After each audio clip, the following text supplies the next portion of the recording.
Who can tell me what happened last week? It kind of feels like a lot didn't happen because it was a huge combat, but sometimes you have to have these big boss battles that are kind of mechanically involved. I thought it was a pretty good boss battle for the most part. I had That was a fun. fun fight. I almost fucking died. Yeah. What happened last week? Smoke got we hit, killed like, an twice. Aboleth, Oh, that's and Reed continues to piss them off. that's selling it short. That's you ended a do vendetta, you know, after having run in with this Aboleth previously when on your first visit to Ertzing, in which you had gone down into the Underdark, and encountered this village of Kuatoa and run into this Aboleth who had initially tempted you with offers of power, glory, everything you could ever want, as he bored into your very soul and saw every desire that you had within yourself, offering Reed the power to basically grant as much peace as he wanted to spread, Aruna the power to show her father and her sisters just that she was not a disappointment, offering Alec Cool the opportunity to show him what all of the Mantis Queen's thoughts and prophecies meant. He offered all of that to you, and you turned him down, and in retribution he killed 7 Kuatoa villagers and allowed you passage. So you could dwell on that, sort of the fact that your safe passage led to the death of was essentially 7 innocents, 7 people that were worshippers of him, but forced into worship of him because due to fear, and that kind of thing. But you went and you repaid that debt, traveling back down to the Underdark to hopefully find a safe place for these civilians that are going to have to evacuate the city of Ertzing.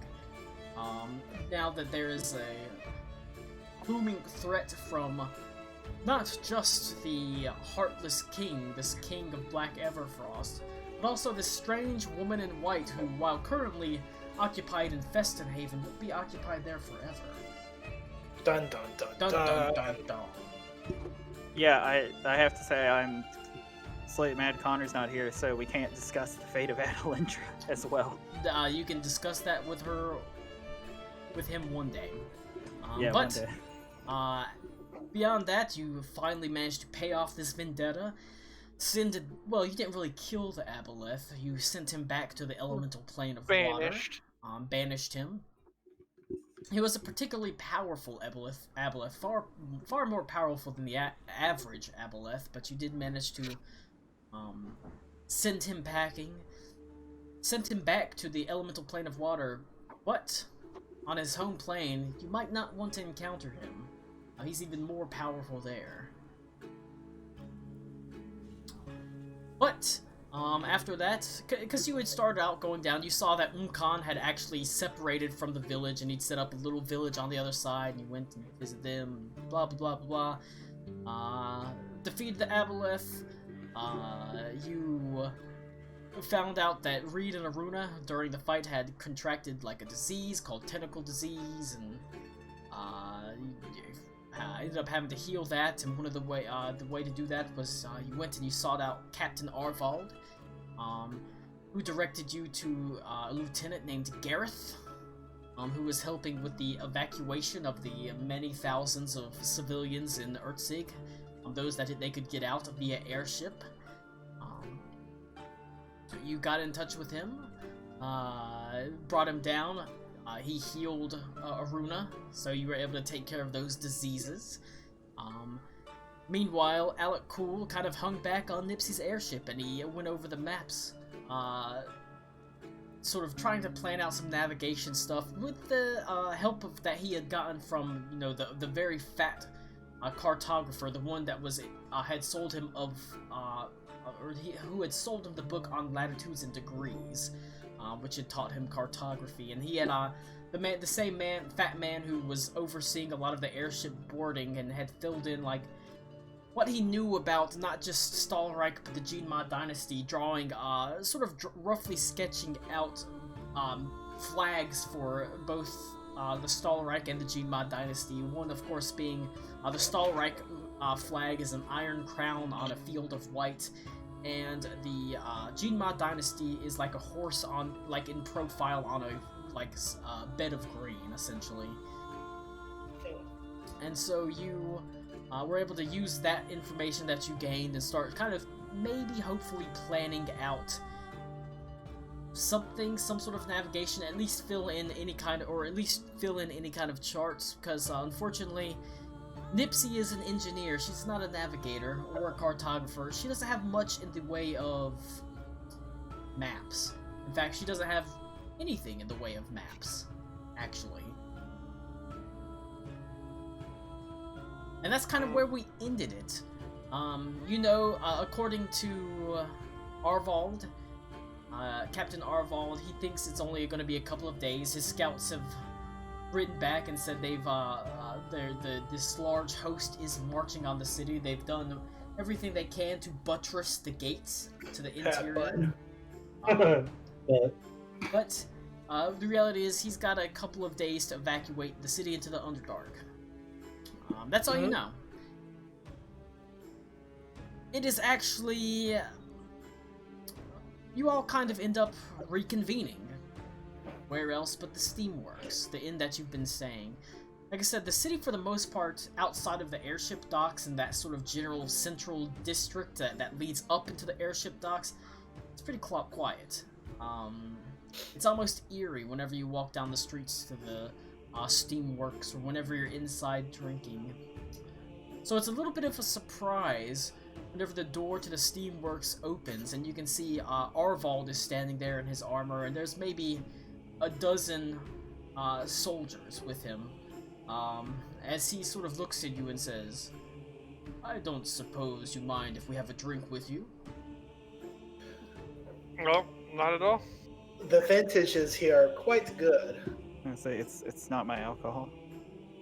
I don't think anyone's gonna miss it. Yeah, no one's here to say no. Of course. You heard him, boys. Grab a drink. Grab a seat. You've earned it. Many of his men, mostly what it looks like humans, many of them slightly older, probably in their late 30s to mid 40s, maybe even a couple 50s in there, all sort of spread out and grab drinks, and they grab chairs, all bundled together, and they start talking amongst themselves. One bright spot, however, is sort of Cora, who smiles a little bit as she walks in and sort of waves. She says, "You don't mind if I still read for a walk, do you?"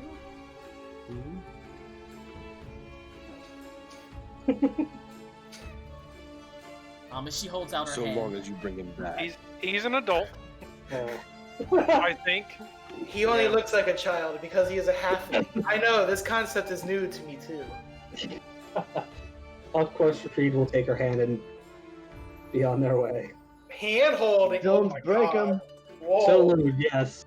Colin, you might have to turn off the recording on this if we got hand holding going on here. Can you see her ankles? How scandalous. Reed's face turns red. The impropriety. The two of them. Shoulder straps. Roll Two of them for walk- hard on. With Cora sort of slightly walking ahead of it as they walk out of the Steamworks into the city. Arvald sits down and or walks up to your table and says, "You mind if I sit here?" Help Not yourself. at all. I have to thank you once again for your quick assistance in helping Aruna. Well, consider it payment for, after all, what you've done for us. The Underdark. Good idea. One I hadn't thought of. Not that I really could have. I didn't know much. I didn't even know that was really even an entrance. It was foolish of me not to ask the locals. They would have known about that. They probably would have tried to avoid it, though. I don't think they... Not to toot our own horn, but without us going down there and dealing with that, I don't think they would have been willing to deal with the Aboleth. Right you are, and I don't know if I would can't have been blame them. comfortable sending them down there. But you did give Yeah, them a that would be viable bad. escape. Yeah. Well, glad to be of help. He sort of sits quiet. He sits there quietly, and one of the troops says, one of the people he came up with, sort of says, "Can I top your drink off, Captain?" As Arvald smiles and nods his head. Of course, Thurgood. The man tops off his drink, and he sits quietly for a while. He looks with a faint smile, almost a sad look on his face at the troops as he said, "The captain would do this with us every Friday. Come, sit, drink with us, our troops. No matter what rank, from the lowliest private, all the way on up ourselves. I knew her before she was... I knew her when she was a captain, not the captain. You know what I mean, I do, yeah. She seems pretty fierce and strong. I imagine she'll be all right where she is. I hope. There's not a man here that wouldn't, or woman here that wouldn't die for her or with her. I mean, Well, after all, that's why we call her the captain. If she were to go to somewhere, I don't know, more formal, I suppose they would use general, which is her actual title. But she always insisted on, well, she didn't want to seem more intimidating than she actually is, although she can be quite intimidating on her own. yeah. Even so. Yeah. I understand that for sure. Have you heard word from her recently? I wish I could say that I had, but I have not. No, I hope she's okay. Pray that she is, but there's no I way don't- to know. I don't know if you had heard, but me and Aruna here were the two that were with her when she was fortifying, and at the time she gave us about 5 days before she wasn't going to be able to handle it. And that's been like out of character. I forget how many days it's been, It's Colin. been quite like a few 3. days. It's at least 3, right? Been at least 3. It's- So she's probably only got a little bit more time. She said she would fall back, but I mean, I don't know how that will go with the way Well, things are. I mean, considering we looked across the way, not to make the situation more depressing than it already is. What was it, thousands of them, and they don't sleep or tire? Yeah. He is a tough one. Yep. I wish we could have brought them with us, but I don't even think she would have done it if we could have brought every person there. So He sort of takes his drink and he sort of raises it and says, "To the Captain Adelindra." and I'll raise my drink. Everybody raise drinks. Yeah. Yep. They're just I will raise my PT's cup. I'm glad I could follow in Oh, her fuck yeah. footsteps as she followed in someone else's. She said she learned how to be a leader from someone she thought she could actually follow. It meant something to her. It might mean something to a certain character, should they feel like they wanted to play today, but I doubt did- it's him. whoever that what did he was, mean by this? whoever that was, So cryptic. it sure would be a nice story and character moment for them to hear about the fact that she learned from him, but fuck that bitch. I think she means somebody else. Probably someone a lot more handsome with a much larger penis. Oh, it Probably- must be me. Oh, I was gonna say Yonduin. That would make sense. Connor comes back in. What the fuck? Yeah, I snuck in after Ito left, laying the bug pipe. You took Ito's sloppy seconds. No, they've been mine. Ugh. You can scissor with a cloaca. Ugh. Oh. He sort of, once again, there's a moment of kind of solemn silence as they drink, and there's every now and then the occasional laughter of the troops. So I tell him, I did say to her that I would try and go back and help, but I don't know how I'd be She able to do would that. not have you throw yourself back into a hopeless cause. It's not No, her way. I more meant to pick them up and get them out of harm's way during their retreat, because I do imagine that she'd be smart enough to realize when they just needed to fall back, and she did say she planned on falling back. But It's likely the plan. Probably in groups of maybe 100, splitting off in different directions. If one group gets picked off, at least there's other groups that could escape. do you have any idea where she would go? Is there a she'd- place that you would have other than She's- that? The Hussars know the northern coast like the back of their hand. And they're trained to survive in it. She'd scatter to all corners of it to get away, and then hopefully regroup in the south. Maybe Kurt's Castle, maybe, if things were particularly dire, maybe all the way back to the capital if she had to. Well, it's not safe here, and she did know that, so... Yeah. We all meet our fates in time. And that sort of brings me to why I chose the Steamworks to speak to you.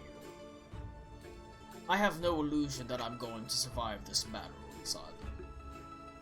And that's okay. I'm not a young man by any means. Even so,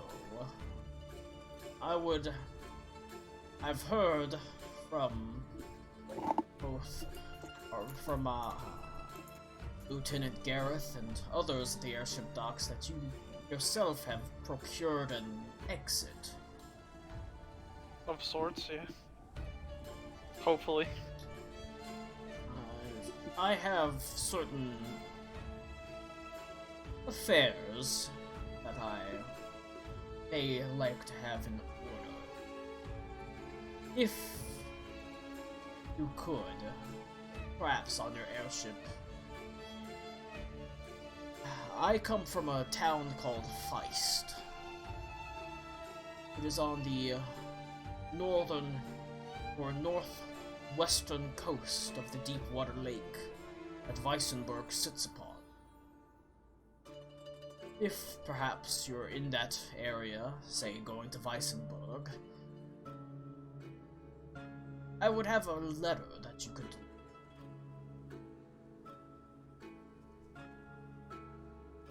We can do that. And he sort of pulls out a rather thick letter that has been sealed with wax as he hands it to you. He says, We do not have mothers, per se. We are raised in broods and trained in broods from an early age. Trained to fight brood classes. Feist is... well, it's a militant towns with one purpose. We guard the waters of the Deepwater Lake. Nothing goes into its depths and nothing comes out of it. My matron was a Triton named Coralia. If you would give this to her. As he slides the letter over across the table. We can handle that. You've helped us in turn. It would only be fair for us to help you. He sort of nods his head, and he sort of turns, and he sort of reaches up and undoes the straps on one of his pauldrons, one of the ones that has a seashell on it, and sets it down next to the letter. If you show her that, she'll know that it's from, well, from someone in the town. Like I said, the town of Feist is a militant one. We have a purpose. We're trained from an early age to fight, to defend. Sometimes they can be a little bit wary of strangers, but if you show her that, she'll certainly understand who it's from. Well, be happy to help.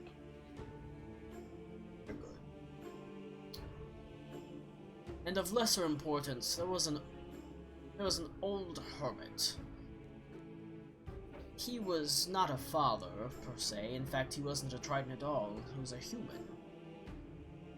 He used to wander the lake's shores. We would often have run-ins with him. He was a kindly old fellow. If you were to run across him, I would have you give my regards. Of course. Does it have a name? Just called him the Old Man. Well, I'm sure Yeah. someone in the area could point me towards him. He had almost, it's hard to say, it wasn't gray hair, it was almost shockingly blonde. But if you describe him and just ask about the old hermit, people will know who you're talking about.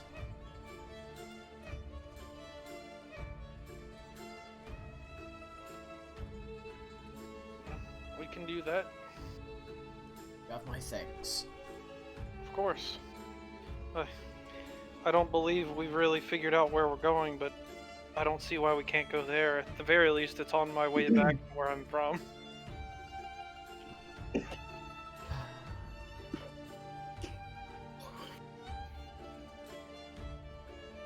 We've got a plan in place, thanks to you. Mm-hmm. We've got time. I currently planning on evacuating as many civilians into the Underdark as possible, and I'll be sending as many Hussars down there as I can as well. Me and some of the older troops, members of the city guard, older Hussars will be holding. We're going to be barricading all. Well, we're going to have barricades on all the gates, but we're going to open the eastern gates. That's where we want them to come in. The plan is currently to fight, fall back into the Red Dragon's lair. The dragons certainly won't willingly fight for us, but we can pull people down in there. Might not have a choice. What's the worst that could happen? He kills you before they do? That's exactly what we were thinking. Well, I like the It's plan. not. It's a good plan. I mean, It's a plan. can I ask a not in character question for you, Colin? Sure. No.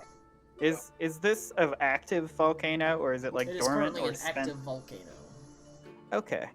Word. I was just wondering if the fucking you- dragon started fighting in the bowels, if the volcano might go off. Legendarily, this active volcano will remain as active until the as long as the heart of Hasfadel burns within it. Oh, so it's probably not going to be active for much longer in that. That's And according that's the to bugs again, 1 second. That's according to the legends. But he sort of shrugs and says, once the fight's engaged at the eastern or the western gate, we're going to collapse the tunnel that leads to the Underdark, and well, whoever's down there is down there. That's why I want to send as many Hussars as possible, as many supplies as possible down there. I mean, I suppose that's why Cora wanted to talk with Reed. I assume she's going Yeah. to the Underdark. Well, the good news is she's in good hands with the chieftain we met down there. If anybody knows a way to get everyone out, it's definitely him. He nods his head and says, that's actually a good time to go to probably Reed and Cora. Cue 70s sex music. Max, play the Pornhub theme. 1 second, hold on.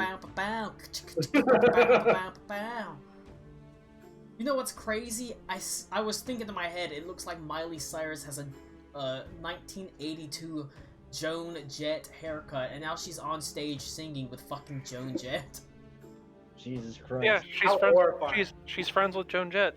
She fucking. That's it's, okay. It's like She did a wardrobe change from a leather cheerleader uniform to a sequined black half like football jersey crop top. Hell yeah. dude, it was the haircut was an invocation to summon Joan Jett to the stage. I mean, I'm kind of curious what the leather cheerleading outfit looks like, honestly.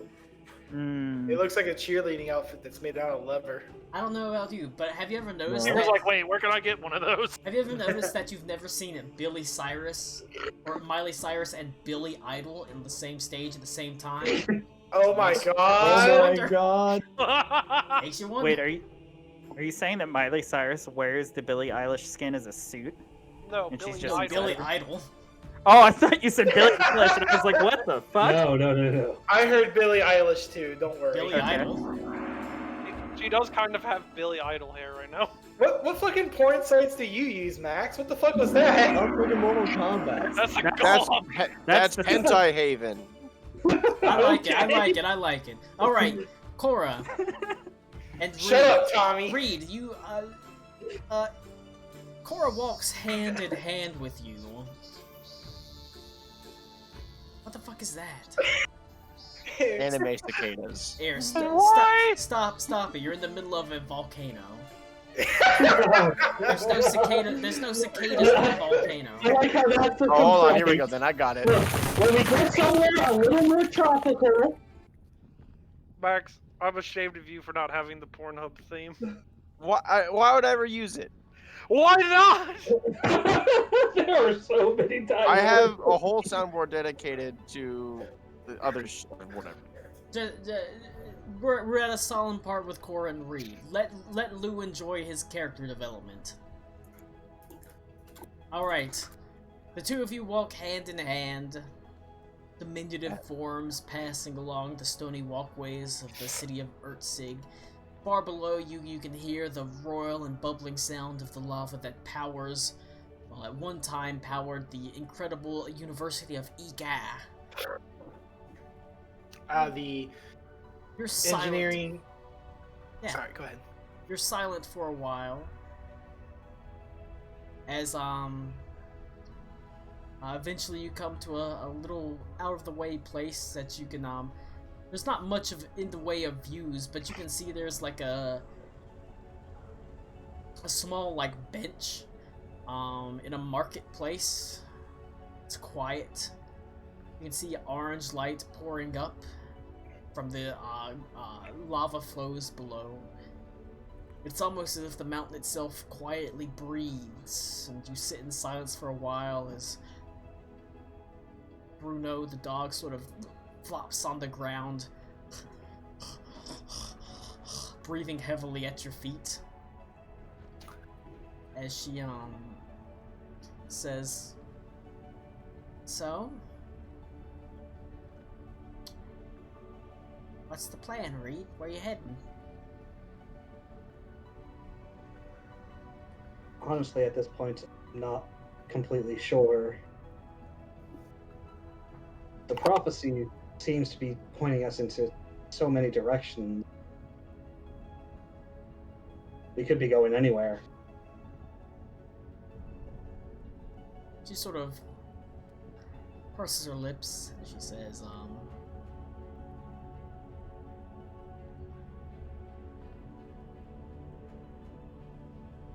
Captain Arvald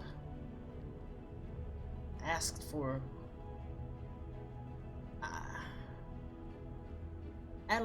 the captain, Adelindra, she told me to help you be heard and make sure that, you know, Captain Arvald would listen to you, and that was her orders. I did that, and now I'm just a Sar. I have to. Do you know how many civilians are in this city right now, Reed? It's 15,000 people. Maybe 1,000 Hussars.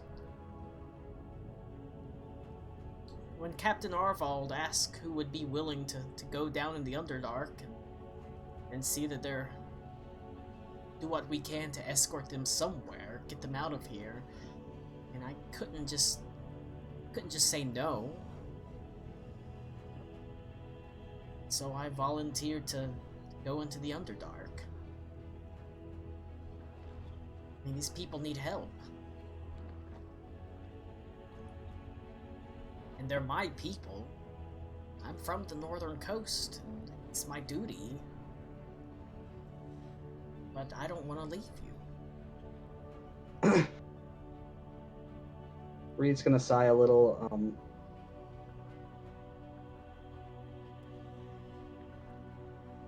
And we're grateful for everything you've done to help us. Duty is a hard thing when it brings you apart from the people you know most, the people you want to be with.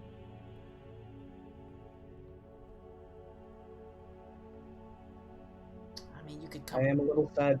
You could come with me.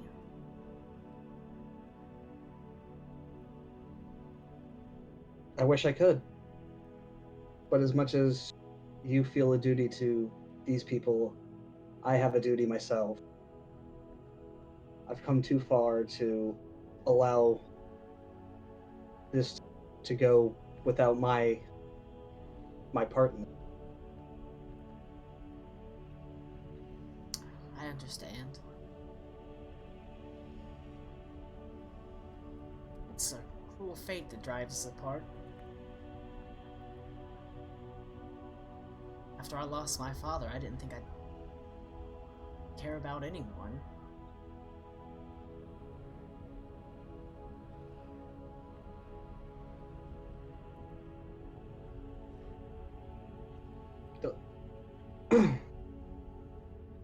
It may be parting right now, but I will be back. And at that point, maybe we won't have to part again.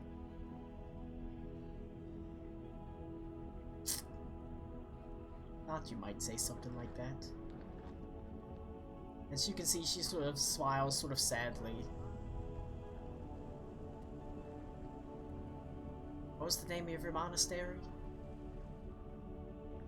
The Emerald Mantle.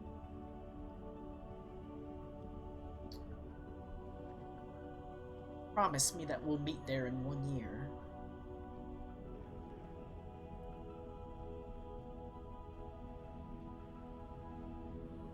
Of course. I don't I'm know sure. where I'm gonna be dragged to or where you'll be dragged to, and it's been a lifetime just trying to find each other. But in 1 year, that's where we can meet.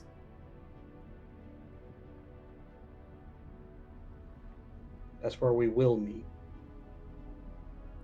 She nods her head and she sort of reaches into her pouch and she has got a small ring. It's an It's like two bands that have been woven together. One is made of what appears to be like bronze, and one appears to be made of steel. It's very simple, much like the locket you got her. She says, I found a very nice and somewhat flamboyant jeweler to make this for us. Gracie! Gracie! Gracie! Oh shit, they must be here because they're supposed to be getting here early. Baby. It's too early for the baby, Reed. It's somewhat flamboyant jeweler to make this. She shows it has the basically it has the date on it.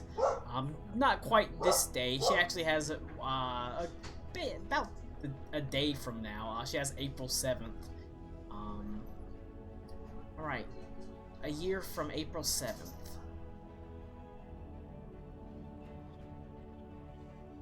She hands it to you. Don't you forget. Don't you be running around on me, Reed. Because I'll find out. I'm pretty sure a friend will tell me. Never. Okay. I'm gonna smooch you right now. You don't mind, do you? Of course not. She leans in and she kisses you. It's sort of sweet. Loving kiss. She sort of that lasts for a while before she sort of slowly pulls away and looks into your eyes. She says, 1 year. Reed Tell me nods. you wish Shelby was 1 on year. board with you, weren't you?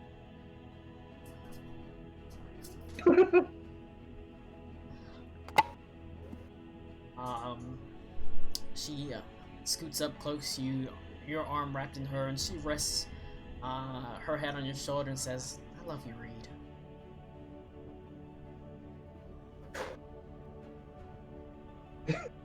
Say it! Say it! Say it, Reed!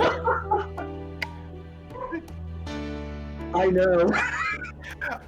Oh! He went Han Solo! You went straight solo! I had to do it. That's the sound of her smacking you upside the head. Coming to your house right now. All right, you get another one. You're All getting right. another one. Reed gets dunked in carbonite. Try again. Okay. But of course Reed would say it too. Then say it, Love you, Cora. Luz. Thank you. Roleplay! The 1 second the dog started barking. God Right. damn it. And I was literally thinking to myself, damn, that was fucking smooth earlier Dude. what he said. Dude, And then he said, I know. he fucking dipped out as soon as it's over. I don't Nick. blame him. I don't blame him. Nick, you missed the greatest moment of Reed's life. Him and Cora got promise rings and promised to meet at his monastery in a year, and he Han Solo'd her when she said, I love you. Nick's face. Wow. What a piece of shit. Done. What a piece of shit. I hope she doesn't fucking meet you there. I hope she fucking burns your monastery now. She does meet you there with 6 other dudes. I was so like, man, he's doing such a good job. This is so good. I know. I'm crying. Well, Dude, you're a fucking piece of shit. you've got a promise ring to meet for a year from the date on the ring, which is April 7th. So All right, so you're gonna see her throw hers into a fucking sewer somewhere now, right? one problem is Reed. She bought you a toe ring. Gotta wear it on your your halfling That was toes. the only reason why it took me so long to say something was because I was trying to melt. Should I just do the serious or should I Han Solo it? Do I Han Solo? I'm not good at serious Yeah, moments you were either. doing a real. I was impressed. Like, I'm not even kidding. I was like, damn, he's actually doing a pretty good job with this. What? I can do it if I want to. Exactly. Reed, it's actually a vibrating cock ring, so. God, that gift. Look at that. Alright, You she, don't meet on the date, it severs your contract. Connor's gonna be so upset he missed that. Wait, okay. Pop quiz. Would this have been better or worse if Connor was here? He would have interrupted. Connor would have argued vehemently as to why Cora should desert her post and come with you. Connor would be like, "Who's Cora?" Yeah. It's true. Wait, hang on, guys. We're hunting now? Yes. I thought we were still in Festin Haven. You have a, Oh my god. The point is, you have a nice moment with Cora as she tells you that she is being forced to part ways after having found each other. Two sort of halflings cast in this sort of weird part of the world, away from your family. Neither one of you having any family left. Her father having died years before. Yours having left you on the doorstep of a fucking hospital so you could become a Cockney accented street urchin and been raised by monks. Having two halflings with no family having found family in each other. It's a beautiful thing. This is why we couldn't be a serious game, because we fucking suck. I can't wait to listen. It had to be. I'm just saying, it had to be done. I have can't a wait to serious listen to moment. this again later. And you sit after you kiss, you sort of sit for a while. She says, I've got to be heading back. I gotta get ready. I actually got a promotion. So I'll be one of the leaders actually of the evacuation. It's good to hear. I'm glad they're in good hands. She sort of bucks up. You're looking at Lieutenant Cora. Reed will bow politely. She kind of smiles at you. She says, "Don't you forget it now." I can never forget you. She pops off the bench and says, "Come on, Bruno. I guess you're Lieutenant Bruno now." As she pats the dog on the head, he's just sort of slobbers and sort of barks happily as she turns and you see God. She walks down the stony walkways towards the airship docks, but she sort of pauses and throws one last look over her shoulder at you. And says, "1 year! I'm gonna be waiting!" And she turns and walks away. Reed will head back to the bar. How's that for fucking character development? It's good shit. Alright. Boom. It's after Arvald has been drinking with you for a while and telling you some rather dubious exploits of the Captain Adelindra in her youth, including one time she actually got in a little bit of trouble for gluing someone to a saddle. She is Reed walks in, Cora not there. It's, I guess, a slightly wistful look on his face as he's able to rejoin you, and Arvald said, Arvald tells you, "Well, I suppose my path is set, but what about you? Where are y'all heading?" Right now to make a cup of tea. Of course. But in the future, got an entire world ahead of you. This airship is as some say it is. Well, got pretty much the entire continent at your at your behest, or at your... Any of it can be your destination. Not that there are many airship docks, though you can sit down outside of a city, but there's only an airship dock in Prost and an airship dock in the Genma Dynasty, although I'm not quite sure where. I don't know. My money's on Prost personally, but It certainly is a magical city.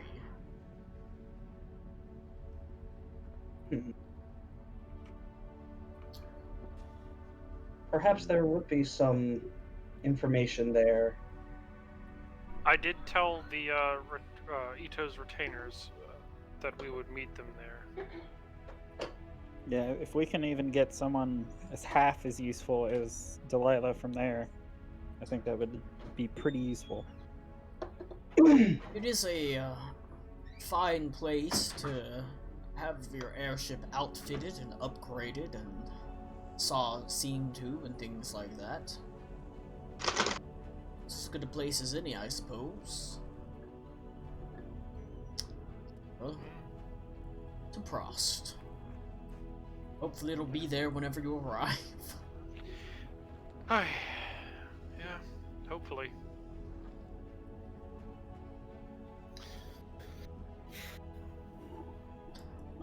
He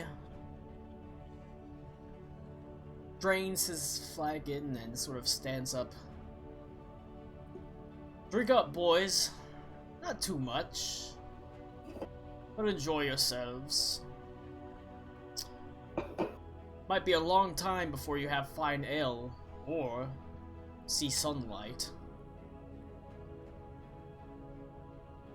And he nods his head at you and walks out the door. His Colin, troops are continue there drinking. any? I know the city's like being evacuated, but like, are there any women left behind in the bar? Like women? No. The only person left was the one the Azer owner Doug had fled. The only guy left was the random guy who basically was serving a drink with you. But there are women around the city, but there's no like serving maids or anything like that. I'm I think looking he's looking for a lady of a the night. fucking hoochie to go because Smoke is like, we're probably gonna die. I'm gonna get Does crunk. Smoke even know what Hoochie is? Yeah, Is that Smoke's been allowed? around. Yeah, he's allowed. I don't know about that. You can ask around. I mean, there's There- some. like, Currently, there are soldiers in the bar, and if there's anyone that's gonna know where a hoochie hole is, it's a fucking soldier. I go and talk to the soldiers. Then I want to know. I'm like, look, we're probably gonna die. Where do we get some? He looks at you. I'll trade. Kneel down, boy. Trade. Go. Oh, He says, God. go grab another bottle of wine from back behind the bar, and we'll talk about where you can go to, well, get those chains rusty. Jeez. I want to roll insight on that.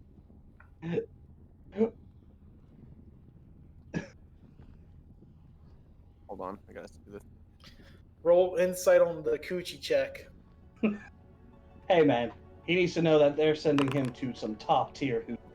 That What's no, I the- need to know whether or not he's fucking with me, and I'm not gonna walk into like an old folks' home.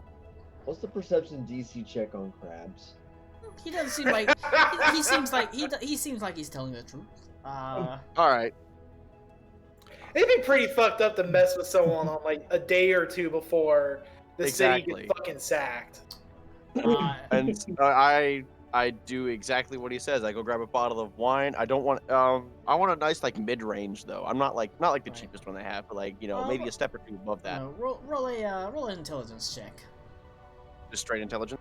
Yeah. Unless you've got some sort of tool proficiency that would help you as sommelier. I mean, no, I know thieves' tools. I think I don't think I that might helps know with what's sommelier. expensive. A 16 though, to know like a good wine. Yeah. It seems like most of the really good wines have been gone through already, but you can find a pretty decent one. A really nice, like dark red wine. In a fairly old bottle, you can see it's covered with dust. As you pull it away, probably a pretty good wine. Head back over. You pour All right. a cup for him, and you pour yourself a cup as he says. Now, I'm not gonna tell you that there's a lot of good pickings in this city, because at this point there's not, friend. Understandably. That being said, there is an establishment that a couple of soldiers go to, and they remain open and running because, well, if there's soldiers, there's going to be made, and not everyone's convinced that this is all going to end in bloodshed. But you're going to want to head to the coal chute. Oh. All right. Oh. Oh, that's the mortuary. I'm not going to tell you that you got the finest pickings, but if you're looking for some company, they can certainly provide it, whether that be man, woman, or Don't say child. Don't say child. other. Okay, thank you. It's a couple of there's a couple of very attractive fiends in there. Hmm. I'm sorry, did he say fiends? I drop a silver coin on the table. I slide it over to him. I say, "Thank you, sir." As I down my cup of wine and I head for the coal. As you get up and walk away, he looks at us and says, "Not sure how much the good this will do in the Underdark, but who knows when we'll be getting out." As you down it and you head out, would anybody else like to do anything? I think I'm gonna go scout out somewhere to go looting. Oh, so actually, can I talk to you about that, Klaus, real quick? About the what? What about About the looting? about the looting, Klaus, because I may have had the same idea. Ooh, fantastic. Okay. First off, Klaus, this is pertinent to you.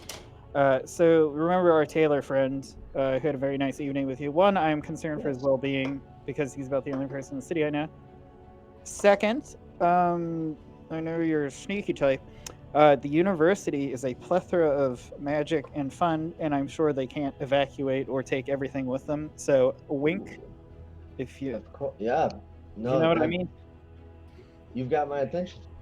Because any knowledge we can gain before the entire volcano possibly erupts or the dragon destroys it would be fucking. Oh, phenomenal. right, knowledge. Yeah, knowledge. Sure. I will turn a blind eye. Just don't tell Reed. Fantastic. It is You wanna head something out now? you can certainly do, but it is important to remember the college itself has different campuses, and within the city, within the city of itself, it had the College of Biologics, which includes things like alchemy and herbalism as well. But outside the city is where it had explosives and engineering and stuff like that. Okay. Do we want to ask Karako if he wants to go book shopping? You know what I mean? Shopping. Yeah, but just doing the window shopping. I don't know, but I don't know if he'd have any objections. Well, I mean, at this point, no one's going to use it because the city's presumably not going to be here for much longer. So, Good point. Karakva, Here. how would you like to do the window shopping? And perhaps maybe a little more of the window shopping. They're not going to be using it in the university. Now, if I recall, y'all didn't have... y'all. If I recall, you didn't have a very good... What are you trying to say, man? Spit it out. I'm trying not to say it in a southern accent, you bastards. Okay. I'm Southern German. So, fair warning, if I see Klaus leave, I follow. I'm from South Berlin. Long story short, Karakwa is the asshole that was at the biologics department at the university. I'm sure won't be able to evacuate every precious tome and or magical instrument, etc. And we may relieve him of such before we leave. I understand. Which, Yeah? if Yeah? it's herbalism and plants and animals and so forth and so on, that's kind of up your alley. But it depends on if you think it's ethically okay. Well, whether such things are ethical or not, I am not sure. But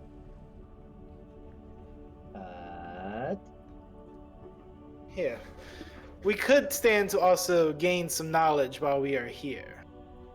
We're fucking all in this huddle in the dark corner, and we just keep looking back at Reed like, did he notice? Notice yet? Wait, he's not back yet. He's still getting the coochie. Come on, let's go. You gotta get him down to the Sooty Cootie.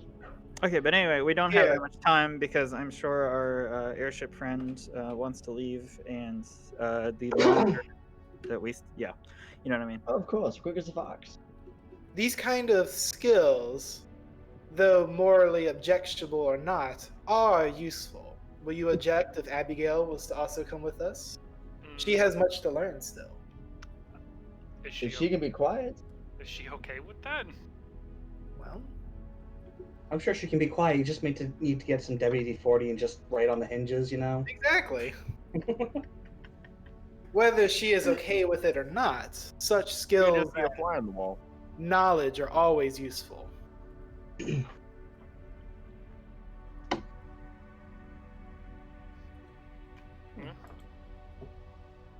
Well, I mean, Yeah, I'm okay with it. as long as we can actually get there safely and not with the guards. Well, they're pretty occupied. they're a little busy. That's fair. All right. You are going to go do some good old fashioned thieving.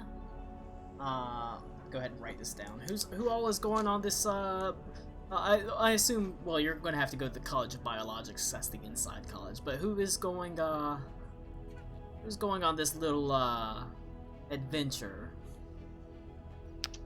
Looks like it's Alakul, Runa. Looks like it's Klaus, Karakwa. But I mean, we And could ask Abigail. we And could ask Abigail. Reed, but morally, I might not agree with him. Reed was a thief before he was the man he is. Yeah, but then he became a not thief, and it's really hard to get someone off that wagon. Yeah, It's but like what- it's like offering a beer to a recovered alcoholic. Kind of like that.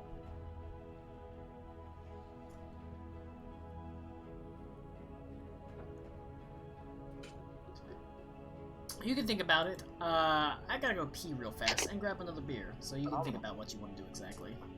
So did we make a final Excuse me, determination on who is going to do what?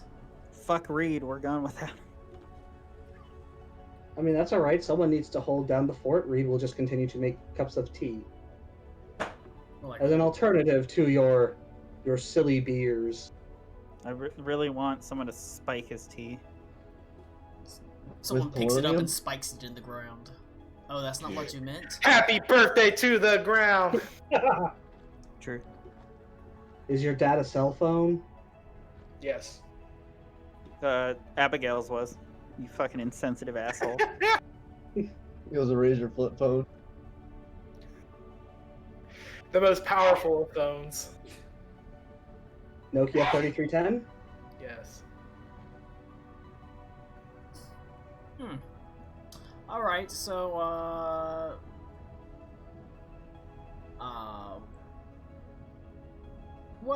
so we've got Thievin, Alakul, Aruna, Klaus, Karakwa, Abigail, Orin, Joseph Smoke. Horin? Orin. Joseph Smith's whoring. He's Horin.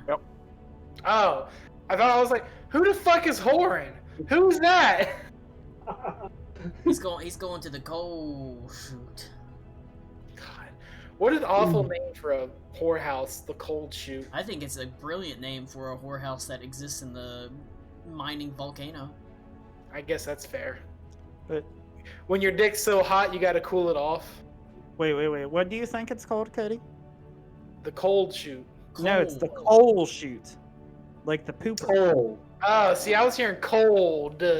C-O-L-D. Oh, no. C-O-A-L. Like a coal chute was a chute that they used to transport coal down into basements, and it's Yeah, it's that's fair. play on words because it's like a vagina or a butthole, but it's I don't also used to it's an actual thing that's used to transport coal. See, it's clever. Yeah, Leave I'll one- give you that. Shut up. You need one Cody. called the Whetstone. Hell the yeah. Whetstone. That'd be fucking great. I got a whole list of horror names, but I don't have them on. Or I'm just waiting brothel for names. someone to make a character named Horin now, just to I remember just so there's. Cody doesn't I feel as remember. bad. The only one I remember is Lady Gliada's House of Negotiable Affection. Jesus. Alright. House of Negotiable Affection. Jesus Christ. The one, It's two, negotiable. three. Can it be non-affection? Can it be the opposite? As long as you got the money, it can be whatever you want it to be. Alright, we've got 1, 2, 3, 4, 5. Heading towards the College of Biologics. Do we want to make that stop first? Or on the way back? Well, I mean, do you want to get flirted with and head on for 20 minutes now or later? Oh, later. I just had an aboleth in my head. I don't need someone else trying to get in there. That's fair.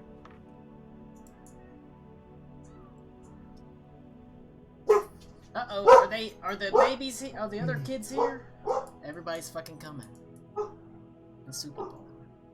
Alright, you head back down to a place that you've walked before. This is the same place you fought that hook horror. Of course, now things are a lot more... Gracie, come here! Shut up! Now things are a lot quieter. There's not all sorts of students running to and fro.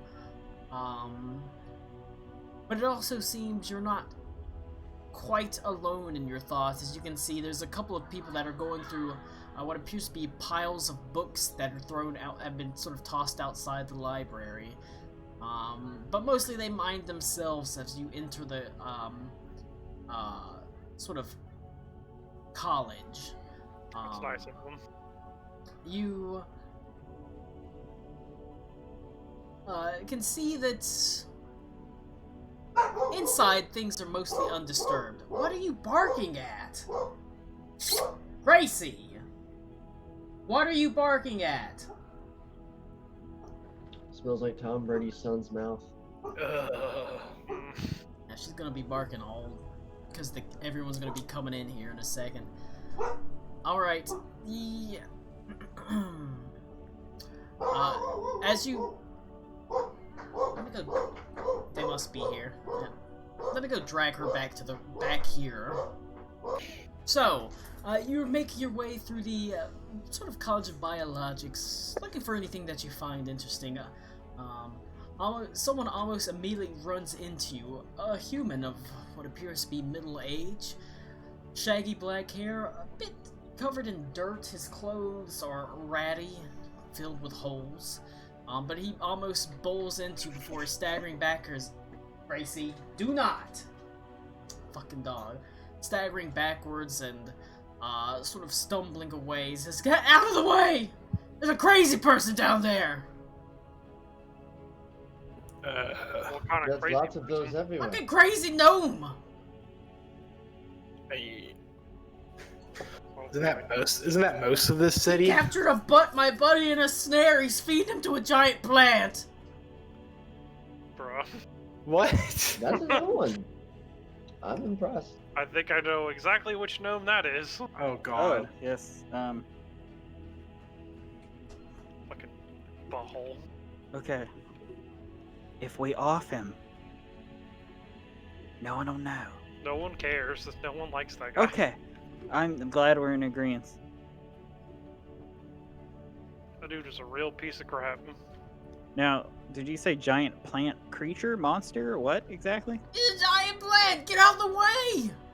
As he pushes past you.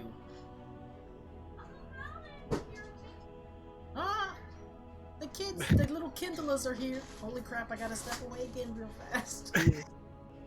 The man, okay, so the guy brushes past you. Bet you have a pretty good idea who who he's talking about. The same crazy gnome professor that was basically testing, using people to test hook horror combat capabilities. It rings true, although gnomes can be a little bit crazy, so it's kind of hard to say. But as you follow the direction from me run, it becomes clear that same sort of dastardly crazy laugh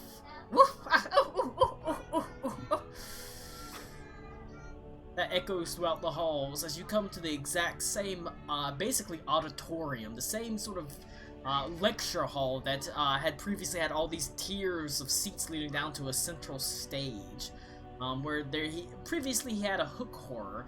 But now, as you open the door, you can see there are just tons and tons of vines that seem to have exploded from the central dais. You can see it's actually probably marble that is now cracked, and the trees themselves the vines themselves sort of almost rise up into a great tree.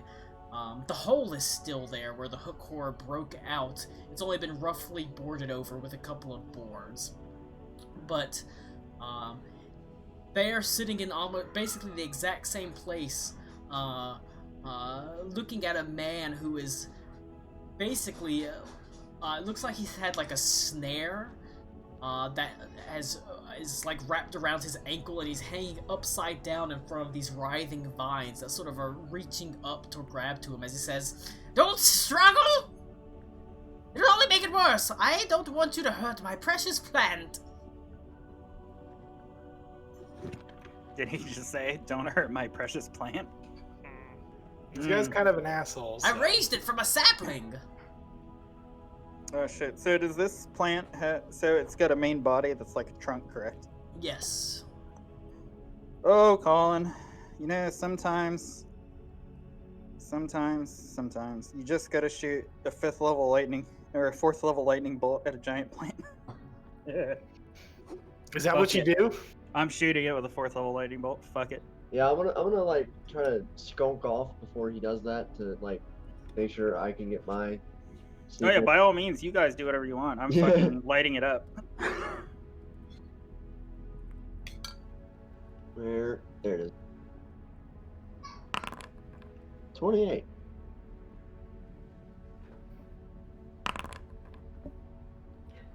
All right. Oh boy. Gotta roll my damage. Oh shit. Do it. Do it, Working on Tommy. it. Working on it.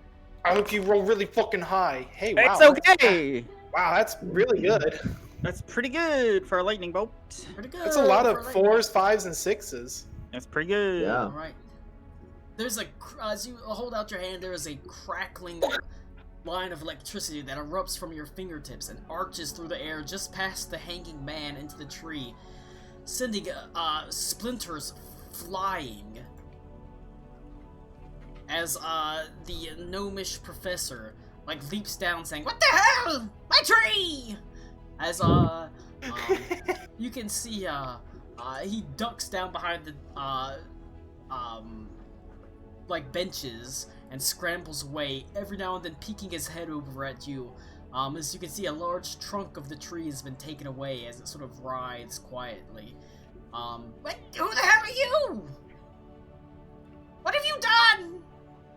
This could have Somebody saved get the the- city. Is the man that was entrapped by the tree ant, is he okay? Currently, he is okay. He's just hanging there in a basically like a snare, upside down. I go to pick him up and make sure he's okay. All right. As you move and begin, what's everyone else doing? I'm trying to wrap around the back. I've rolled my stealth check. Okay. Like I said, it's like an auditorium essentially. So, you're able to. It's got plenty of like hiding spots for you to dart through, like all these little benches and it's almost like an amphitheater, really. Okay. But there's not really anything, as far as you can tell, to see. But you are pretty easily able to stay hidden as you sort of loop around.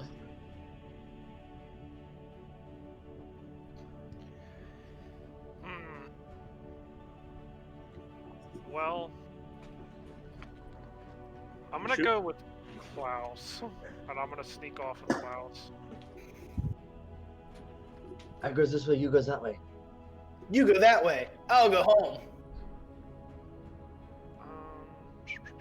Where's my stealth? What the hell's going on in the background, Tommy? Shelby's playing with the cat.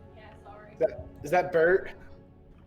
Watch me No, play. she's playing with Gandalf. Watch me playing with my pussy. Can you handle it? Handle it. Playing with my I pussy. got a Cannot 26 on stand my it. stealth. All right, you both are quite sneaky as you dart from little bench to little bench. There's not really anything to see here, however. The man, the great tree, the gnome who has scrambled away and is still also trying to hide behind the benches every now and then, sticking his head up to look at you. After he gets to the far side of the amphitheater, he basically says, "Leave! Leave this place!" Nope. That's a fucking good answer. Just nope. Somebody grab him. I don't understand! It's not safe! What's not safe? There's too many of you! You're going to stop him! What? Karakwa, as you're Yeah? working on pulling this guy down, you can see his face falls as he looks sort of past you up towards the tree, which is slowly rising up on its vines. Not as if, and you can see the vines almost slowly retract and they sort of split apart as you realize you're looking at almost what appears to be a man made of wood with huge sort of lush greenish boughs in front of you, and he has a large burn mark, or large iron, or large lightning bolt mark that is seared into his side. And you can see there is a look, from just his tree-like features, you can see there is a look of absolute anger on his face at having been attacked. Oh boy. It reaches and it is going to grab for the man. I as quickly as I can start picking up or pulling this man out of the tree's way. All right, make a dexterity check. Dexterity, he says. We didn't have a long rest since the Underdark stuff, right? 21. You probably could have. Okay. Yeah, let me just do that real quick so we can just make sure. I was just making sure my have spell everything blocked, right. The tree's not very fast, as his vines reach out, so you're able to yank him away. Yuck. But you can see that it is pretty rough as his sort of vine-like arm slams down. It sends rocks flying everywhere as he lets out just an absolute roar as splinters of marble fly all over the place. He is going from there. You hear the gnome say, "Oh God, he's loose! You've angered him."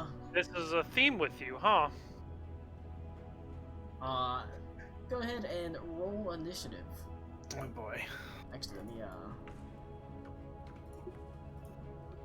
Man, Smoke is like fucking boning this chick, looking out the window like, what the fuck is going on over there? It's gonna get Damn. a lot worse. He's just like, bitch, you better be glad your pussy good. Else I'd be out there helping them.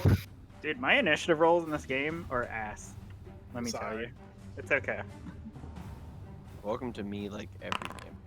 Dude, it's what got me tentacled last game.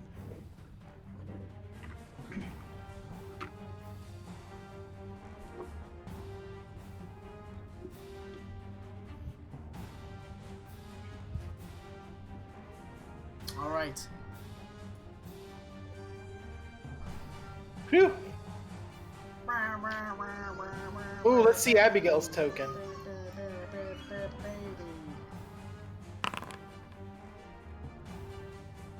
Let me roll initiative. It's pretty spooky looking. There we go. Unknown combatants. What is that?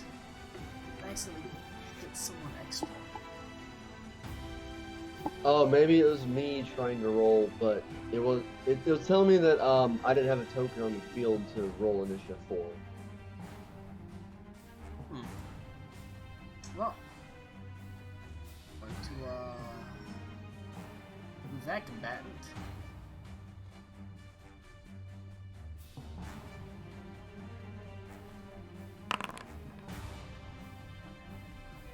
There we go. All right.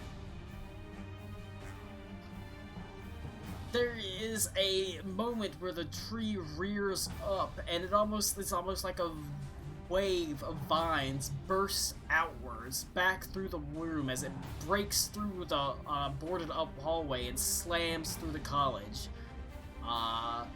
Still reeling in pain from the lightning bolt attack and still filled with rage, you follow it out onto the streets of Ertzig. Go ahead. Let's see how cool we got. Rock. This is going swimmingly. Alright. I would expect nothing less. I'm glad I had an Urtsig battle map at least thrown together. But you will slowly be pulled over to it.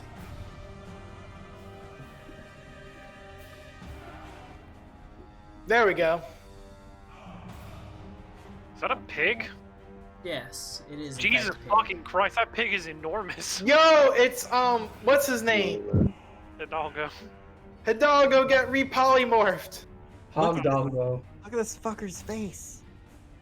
Alright. Which face? His smug face disgusts me. The Wispy, tree. Wispy Woods is done fucking around. Alright. Yo, look at I Aruna love- though. Not Aruna. Look at Abigail. Fucking angry I dude. shouldn't have reloaded. It froze for me. So, if you want, you can move yourself pretty much. This guy's starting back here, but you can pretty much be anywhere, sort of in this bottom, like four rows. Well, 4 rows past like this little entrance part. Can you yank me in, please? You. I'd reload the page. Okay. Let's see. Klaus. Oh, Klaus to see.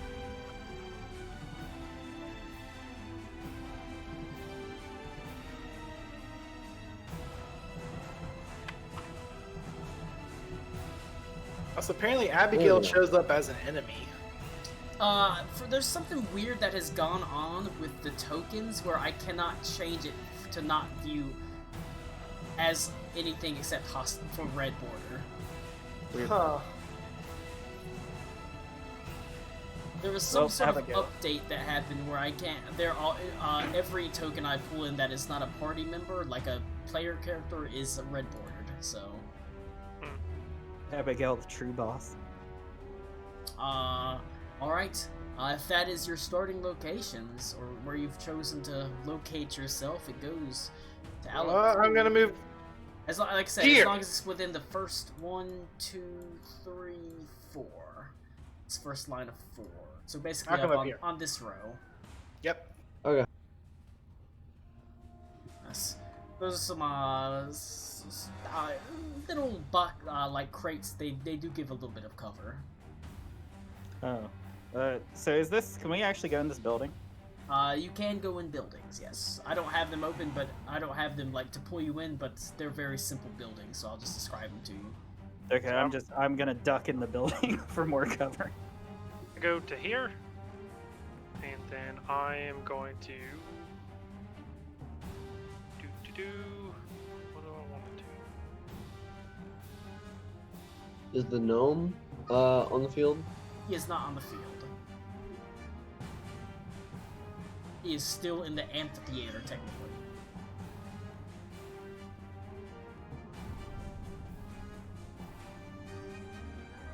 Oh wow, it actually has my at-will spells separated now. Okay. Let's see.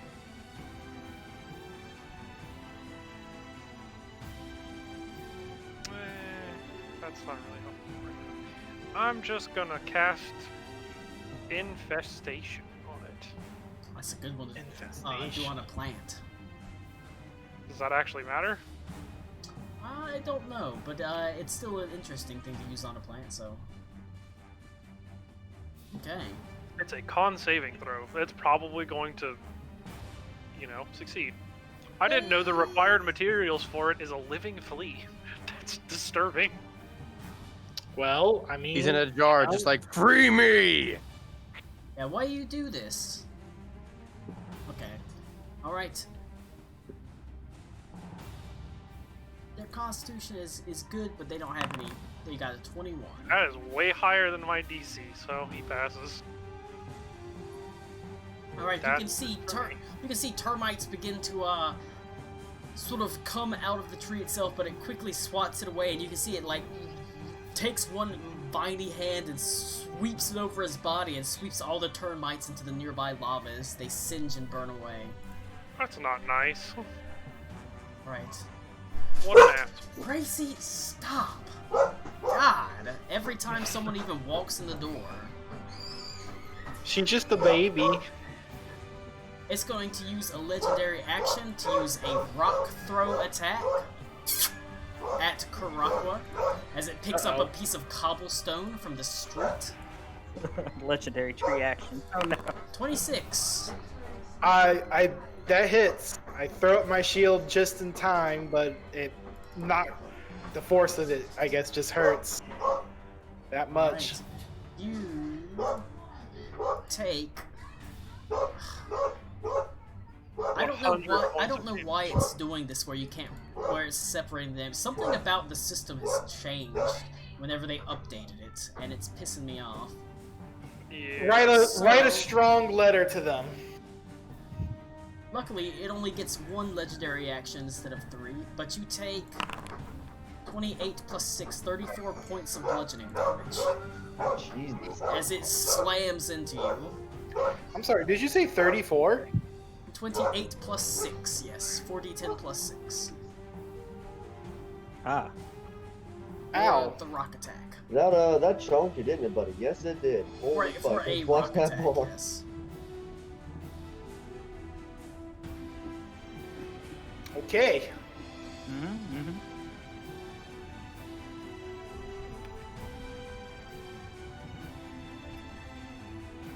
But that, oh yeah, I forgot to actually begin the combat. That would probably be good. It goes to Abigail. What's Abigail gonna do? When she comes for you, Speak with plants. Abigail, what you gonna do? What you gonna do when you...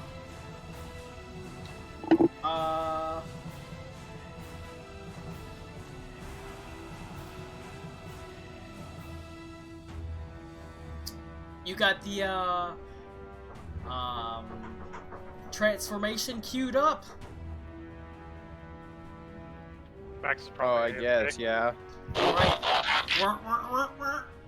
She Jesus. you can see her body shifts and changes as she takes the form of a sort of glistening bronze metallic bear. ugh.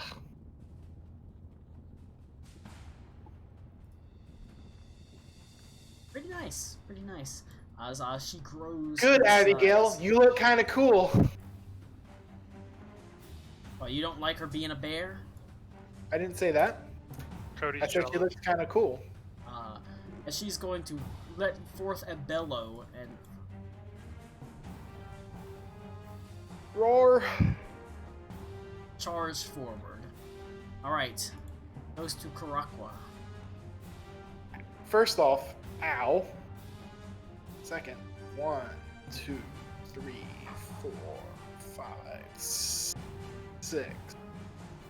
I'm going to. I have to find it in here.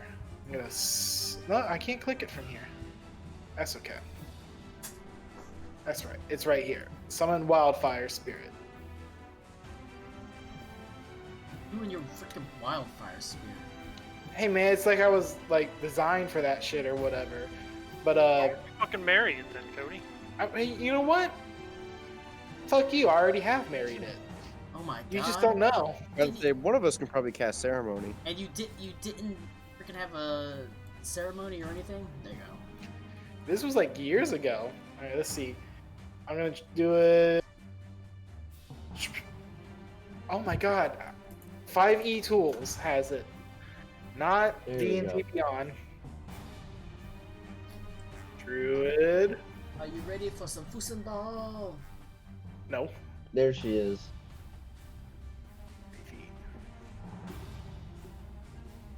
Short I'm gonna game, and summon we it. immediately fight a giant fucking tree ant in the middle of the city. I summon it right here, Okay. and it needs to pass a Dexterity saving throw. They're not good at those. Got a 10. Yeah, that's gonna fail, Nice. and it takes 2d6 damage. Alright. Fire. Alright. And I also commanded to shoot a flame seed, which is a I don't think that's in here either. It draws That's away from the fire as it licks up the branches and it sort of tumbles away almost in fear. I believe it's a D20 plus 9 to hit. Wow, it's a crit. Hell yeah, that's what you want to see, max damage. So it does 10 fire damage then. Right. That's a lot of damage. It seems like the fire burns hot and burns a lot of the wood away. Bearing that, I passed my turn to Klaus. Goes to Klaus. I'll be right back. There's nothing around that would give me advantage, so. There's not really a whole lot to give cover, is there? Not really. That's a couple like tables, some stands, that sort of thing.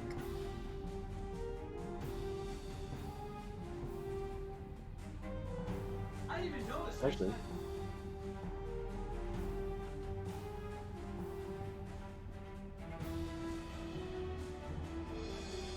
Alright, I'm gonna quietly move. I can pick up my token. To here. I believe that will be a stealth. If I can. 15 stealth. 15 stealth. You're pretty. I Enough. mean, you're kind of hidden a little bit away because the line of sight is broken by this table. This is just a rug on the ground. Oh, it's a rug. Mm-hmm. Shit. Well, I guess I can't. Hide under the current rug. action- Hide under the rug. You lift up the rug and you I'm disappear. gonna tip over the box of bananas. I'm gonna drop behind it. Okay. Yes. Jesus Christ. It's, He's it's, invincible. it, I it- will- it I is will a pretty prepare big a- box of bananas. I will prepare an action to throw a psychic blade at the tree if it I guess if it comes near, if it walks forward, because I can't really hit him with this shit. So I'm gonna hold my shot. All right. Aruna, you're like inside the house technically. You're kind of at the edge of it. Is it like 5 feet to move out, probably? Yes, if you were inside, Okay. yeah. 5, 10, 15, 20, 30. I'm so fucking done with this place.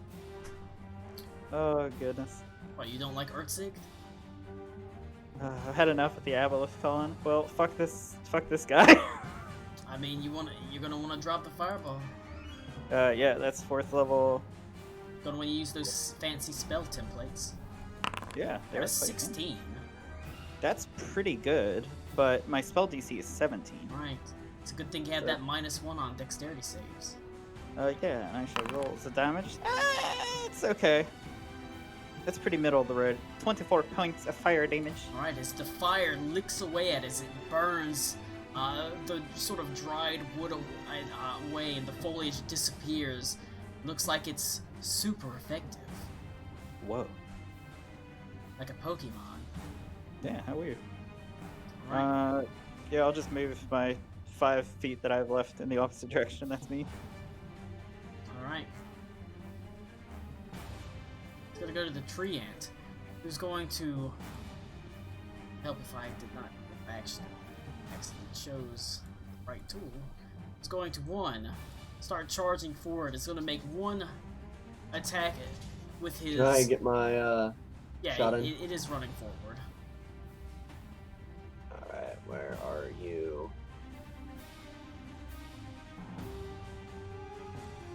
Is that with advantage because it's stealth? Or regular? Yes, you were hidden behind the box. That's a crit. Gonna want that crit. Woo. Crit, max damage. Hell yeah, dude. So that is.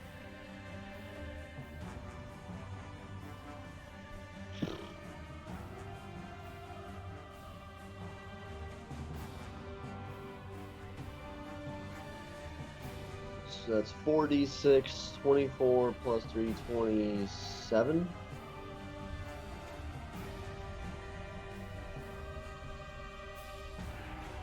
Yeah, 27. Alright. Alright. As it runs forward, it's going to, like, reach out and, try to clothesline the wildfire spirit. It's gonna be a crit against the wildfire spirit. The crits are flying hot and fast.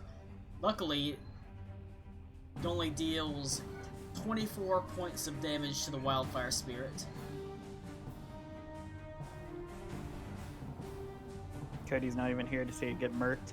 It's a good thing it wasn't like the fucking rock throw. Cody's not even here, huh? Nope. No. Alright, it's gonna do another attack against... it's gonna do another clothesline attack against Abigail. Oh no. That's not the right one. 27. Only gonna be for 15 points of damage.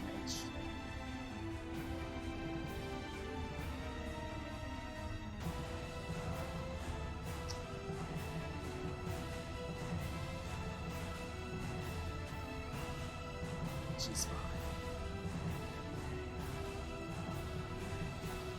Run down here. I don't even think it needs to.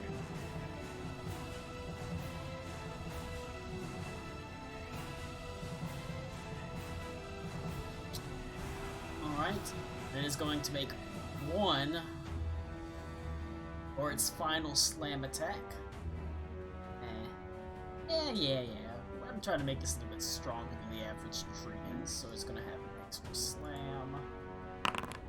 We had 29 versus armor class against Karakwa. He's not here to get That definitely hits. to get smacked in the face for 3d6 plus 6 damage. Yeah, 15 points of damage. We beat the Aboleth and get murked by the fucking tree. Tree's pretty strong. Well, Tree's pretty strong, plus he's got some weird Professor Mutagen running through it, basically. Alright, Alec, cool. It goes to you. The flames have, this tree is currently on fire, but it's running forward, clotheslining people as it runs forward. Okay.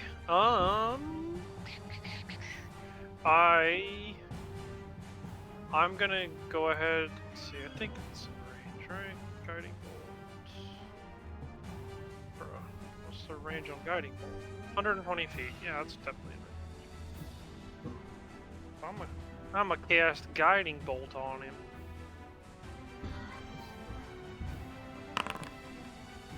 That's a crit. Alright. That's what you want to see. There's a lot of crits that have been rolled today. So guiding bolt is motherfucker. I don't know what level it. 46. So it's yeah, because I can't roll it at a higher slot. So 46 damage. Nice. Right. Have to delete him real fast. Yeah. As it bursts down from the skies above, slamming into the treant. As it sort of breaks in, as you can see, it sort of splits in a way. As there are now, it sort of divides. The guiding bolt basically pierces down, splitting the giant trunk of vines in half. But they sort of slowly reform into two slightly smaller of the treants. Okay. What a guy. Is one on fire and one's not, or are they both on fire? The fire is only is not mechanical, it's flavor. Okay. They didn't have any ongoing. Flavored fire. They didn't have any ongoing fire damage, but they Gotcha. are. Yeah, look at Crocwa's health, by the way. Yeah, I did. Yeah, you Yikes. got Oh, yeah. you got smacked again, and now That's fair. the treants, the large treant was pierced by a guiding bolt, but it is split into two smaller but still quite powerful looking forms.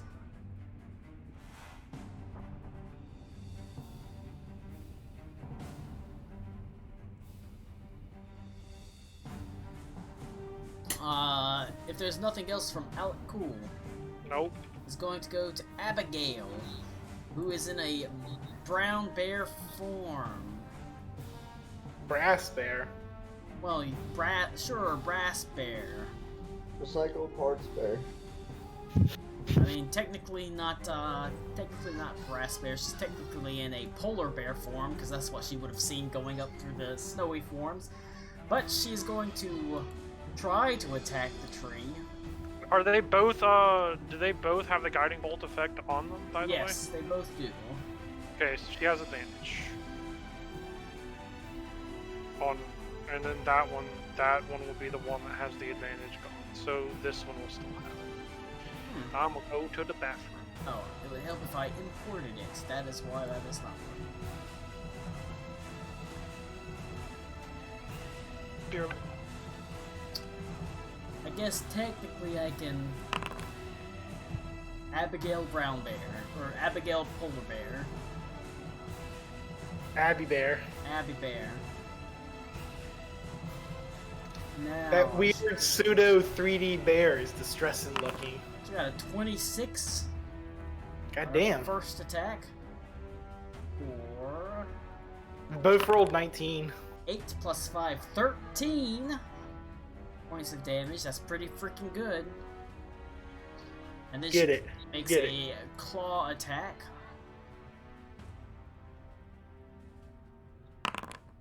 15, unfortunately, not quite enough to get into the relatively sturdy bark of the split treant, but a powerful bite as she does claw away at it quite a bit.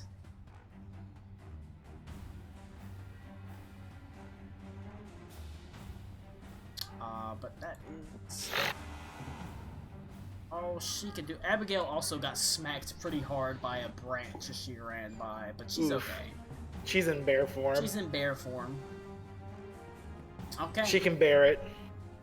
Karakwa, it goes to you. This thing split right kind of in your face, essentially. God.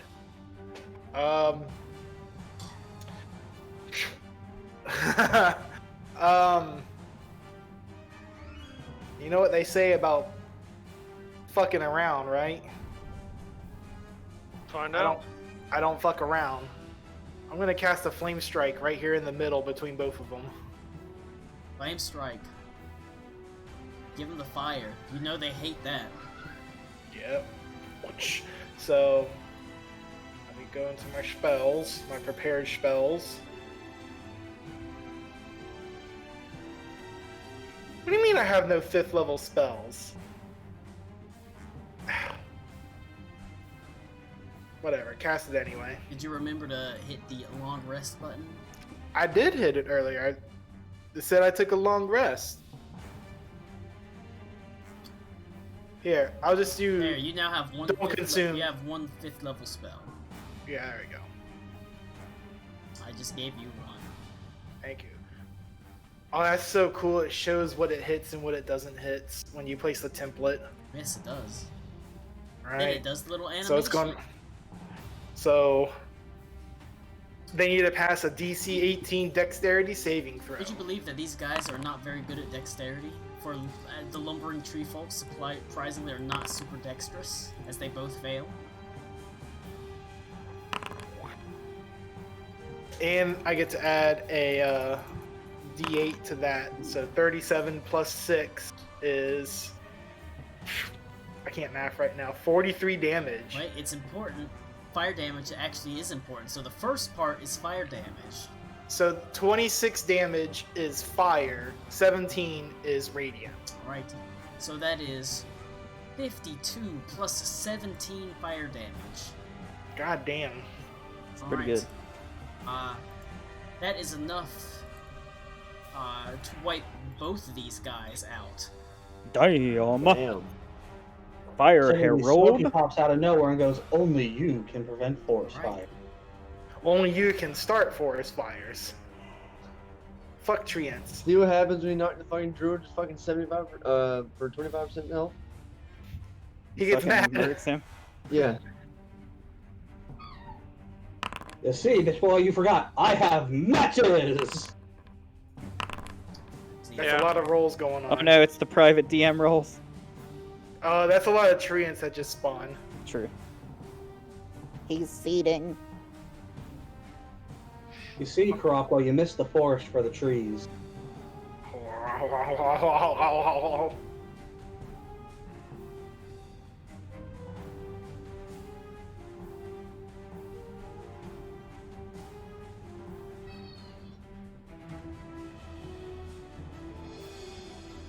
Right. They split once again into even smaller forms, still fairly sturdy, but much diminished. Even so, there is something of a noble bearing about them, as it goes from Karakwa to Klaus. Alright, I'm going to... Oh, I still have a bonus action though. wanna use it? If you want to, Yeah, you Flame can. seed one of them. no, hang on, didn't your totem get murked? Doesn't it have like low HP? what was the HP? What is the HP on your wildfire totem? Oh, they got destroyed. It got, well, I don't know what the HP on it is, so it took a It has an AC of 13. oh no, it and- got crit, so. Oh, it has 50 HP. All right, so it is still standing with 14 points of health. Okay, then yeah, that's why I got to Hey. roll the D8. So, because it was still up, I'll shoot a flame seed at this one. 27 to hit. All right, it does manage to hit it.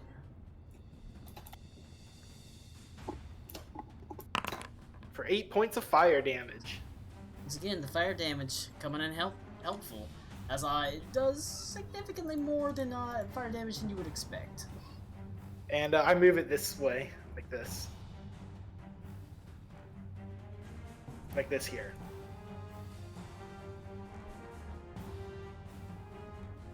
And that's my turn. Sorry. Go ahead. Okie dokie. I'm going to use my cunning action to dash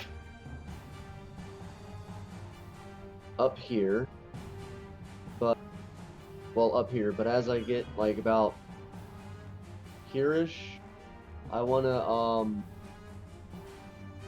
to use a sorcery point and twin cast Firebolt on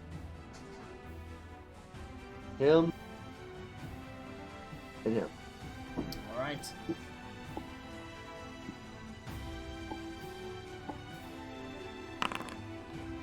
$19 for the first one. 19 will hit.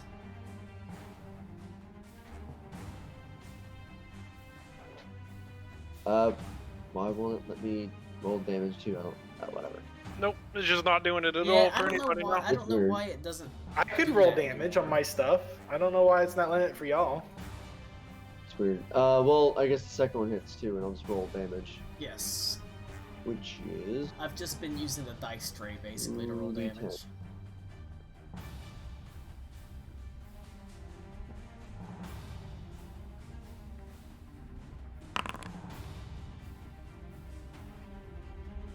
Alright. woo. Good to do.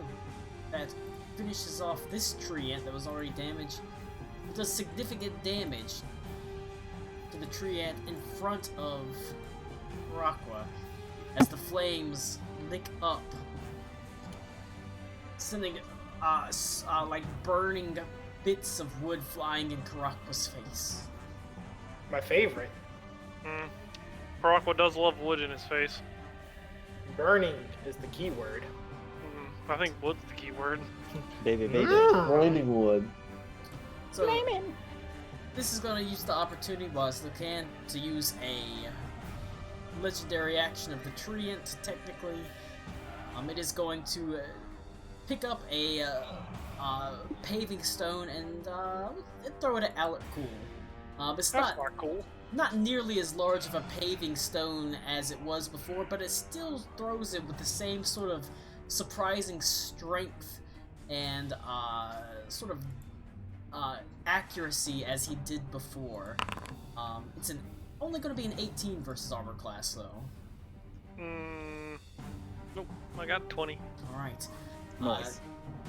22, technically. You've got half cover from that box. Oh, hell yeah. As it hits, sort of skips off the top of the box and flies away. It goes to Aruna. Second level, Scorching Ray, 1 beam to each of the fuckers that's alive. We'll see how this fucking goes. Good luck. 17 hit 1. That will hit. I'm gonna just use the dice tray, because, yeah, like you said, it's not fucking working. 26 to hit the next one. That'll hit. 18 to hit the last Alright, one. 3 hits. Nice. And it's 2d6 each. So, 7 for the first one, which I guess I'll just go from the top to the bottom. Just Yeah, for that's pretty much what I simplicity's was sake. doing. 8 for the second one, 8. Alright. and 6 for the bad. last one. That's not too bad. Yeah, it's free hits That's though. good. You do manage to finish off the one in front of Karakwa. Okie doke. I don't want to get meleeed by little plant bitch, so I'm gonna go back here. It's my turn. Alright. The tree ants are going to rush forward. It's going to make one attack against. They're going to take their tiny little hands and make an attack against Karakwa. Yeah. It's only going to be a 16. Not a Miss. good roll. It's going to make its second attack against Karakwa. Miss. Two 16s. Shield holds true this time. That is a pretty fucking terrible roll on their part. They're gonna make 2 attacks against Abigail. Oh boy. I just got a Google notification. The game starts soon. I rolled 3 16s in a row. I was gonna say something seems fucky, but then you got a 26. That being said, both the 16 does hit Abigail. So she Oof. takes 6. 6 plus 6. 8 and 8. The fuck. Abigail's in her polar bear form is actually pretty beat up at this point. She's now got blood that is matted against her fur. However, she does let out a pretty loud roar at the It's really weird to challenge. think she bleeds in animal forms. That's weird. Goes to Alec Cool. I mean, don't you know some sort of some hydraulic fluids are red? More you know. Got him. How's that even a got him? I don't know. Shut up, Tommy. I'm just mad about this fucking professor It, guy. it, it He's might a be dick. it might be antifreeze. Jesus.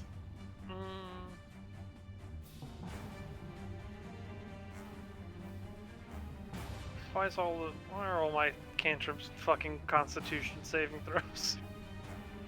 They're smaller. They're weaker now. Oh, that's not true. My fucking my Toll the Dead is wisdom, right? Yes. The trees in the forest are wise and old, Nick. You goddamn fool. Whatever. I can't heat You metal get them it. because they're wood. This is gay. These are fucking stupid enemies. But can you meat metal them? No, because they're not Here's the made of thing. metal. If you had the Ring of Grammarian, you could use heat pedal. Jesus. Or heat meta. Colin, you will not give me that ring again. How about you heat the metal and then just push the metal into them to burn them? I push the metal into my eyes. Sorry. Doggy. I can't even get in there. I stay where I was then. Go. Yeah, I mean, I guess I just try and chol ye oldie dead. Wisdom saving throw. Yep, against this one. Did you just say please don't saving throw? Against that one? Okay. Wisdom saving throw. They're not that great against those. It's only gonna be 11. Hey, has that one taken damage It technically? has, technically. It's taken up. It's on fire. Let the Right. fight. 14 damage. It was already. The fire had already damaged it nearly enough to finish it off. Oof. Leaving one of the small tree ants left. Anything else from Alec Cool? I tell the treant, I ask the treant nicely to stop. Does it work? Mm. In what language? Druidic. Okay. I'll roll a persuasion check. It does speak Druidic, actually. I'm Tree, sorry that for was- lightning That was bolting you. definitely a long shot. Persuasion check. I guess I have Yeah, disadvantage. not very good at those. Super lame. I mean, a 13's not that bad, Not actually. bad. All right. It looked. You can see it sort of lifts its arms, but it pauses as you speak to it in Druidic. This kind of shudders and holds its action. As it goes to Abigail. Abigail, in her bear form, charges forward and attacks it. I She's say, very Has good. my free action, Abigail, wait!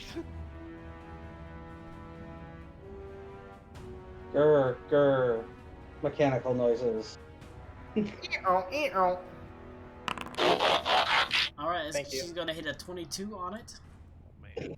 No, she's gonna hit the whip and then hit the nay-nay. I need her to nay her mouth away from the tree, so For be nice to do it. 7 points of damage. And then she's going to make a claw attack against it. Does that saying Abigail wait do nothing? It's completely lost to her. However, she does miss the second attack as she continues to viciously, kind of lost almost in the viciousness of the moment, charge forward. But I yell at Karakwa, stop her! It's holding off. it goes to you, Karakwa. Why? Why stop it? Cause it's holding. It's yielding. It's just a tree. It was being taken advantage of, clearly. That gnome's crazy.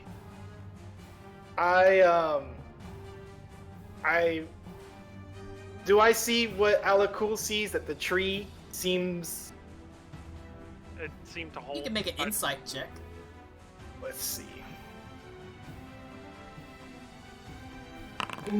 That's a 7. You're not so sure. It looks like a tree. You've seen. That tree looks like a dick. It still looks like it's brandishing its arms towards you and towards Abigail. Defensively. Does no one else speak angrily. Druidic? I mean, obviously I do. you understand I also Druidic. speak. I also speak Sylvan. You can try in Sylvan. This tree has hurt me a lot, though. Yeah, it has And hurt, her. It's hurt Abigail quite a bit too. I hope you know what you're talking about, Alakul. I speak in Sylvan. I won't lead you astray. Not intentionally, at least.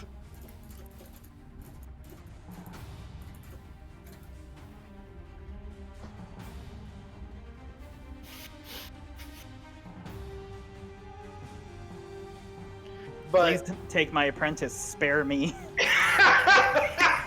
oh, mighty small tree sapling! I'm sorry for flame striking you. Abigail, stand down, and I kind of take my staff and I put it in front of her, in between her and the tree.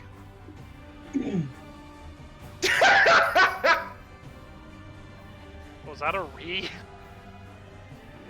God, I wish I knew what memeing was happening right now. Fuck you, Colin. What But the fuck, Richard? Oh, I don't have the re button anymore. I All replaced it right. with what the fuck, Richard. but part of knowing, part of fighting is knowing when the battle is You done. can see she's her froth at her mouth is like, sort of breathing heavily, but she does sort of move back a couple of steps. Klaus, Yes. you do see it. What looks like Karakwa is trying to stop the battle. However, you can finish it. This tree ant is nearly dead. Um. Yo, fuck this tree. Fuck this tree. No, they've got it. They got it. I got my eyes on the prize. I'm gonna sneak off. I'm gonna fuck off this way. All right, Aruna, do you finish the fight? Funny enough, I will not. Are you sure? Maybe you just really hate trees. No, I really hate gnomes though. I am gonna head in the direction of where that little piece of shit's hiding there. What So about however far that gets me with 30 feet of movement and then another 30 feet. you just run off the field. Okay. A bunch of little girls not wanting to kill off the poor tree. I'll let the druid people handle that shit. I'm gonna go beat the fuck out of this gnome. The wilted tree lowers its arms, and it actually speaks in perfect druid. You know the tongue of the trees. Man, did you not see this bitch just turn into a bear? Yes, we do. I don't know about Abigail, but I know me and Karakwa do. Yeah, She is a druid, so that comes with the yeah, with the that's what I was name of gonna the game. say. Like it should. But yeah, we speak the language of the trees. I'm The assuming I trees can speak just move up to- Vietnamese. It has been so long since I've heard the sweet sound of my people. Well, I'm assuming that gnome was mistreating you, correct? He ripped me cruelly from the Feywild. Well, I mean, yeah, I don't really appreciate him doing that. Had a mother, a father. Fuck. Great and powerful tree ants were they. They walked in the court of the Autumn King, their boughs spread wide as the Lord of the Bears passed beneath them. This is a lot more than I expected out of the tree, I'm not gonna lie. Well, I mean, we don't plan on keeping you, nor do we plan on killing you. Please understand that we were only fighting back in defense.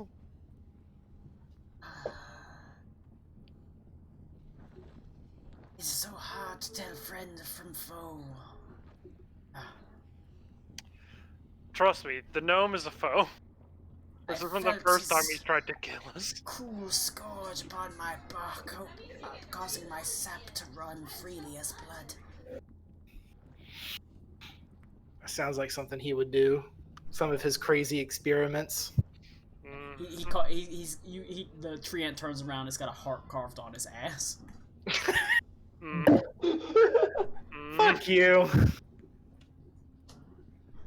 Got a I've butterfly known the tramp bitter stamp. bite of his blade, tasted the blood of all sorts of beasts he forced upon me to see if I could become vicious. My people are not like that. Not unless we have to be.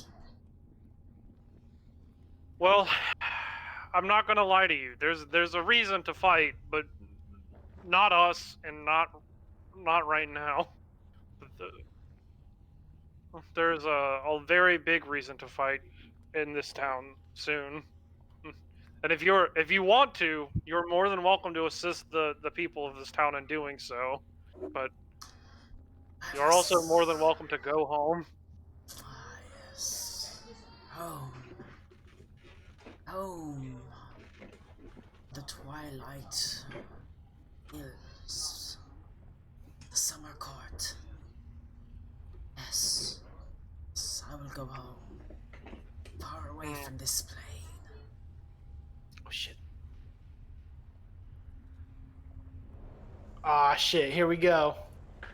Well, if you go, please don't forget us, because I believe we have reason to go there someday.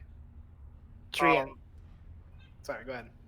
That's it. I mean, Trian, know that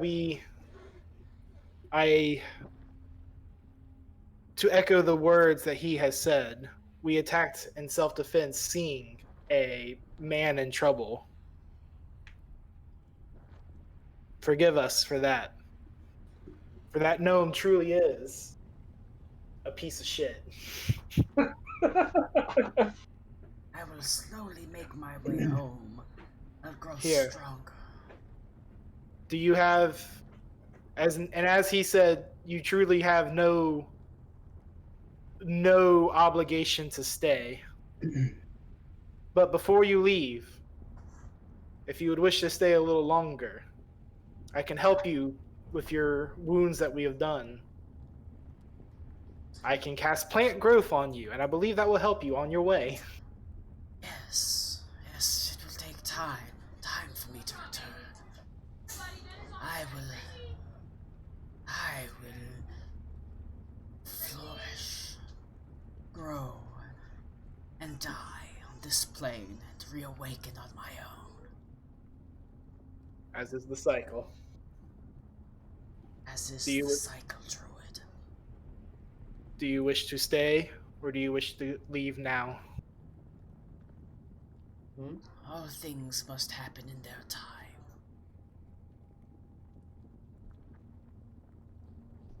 I will await whatever fate befalls me.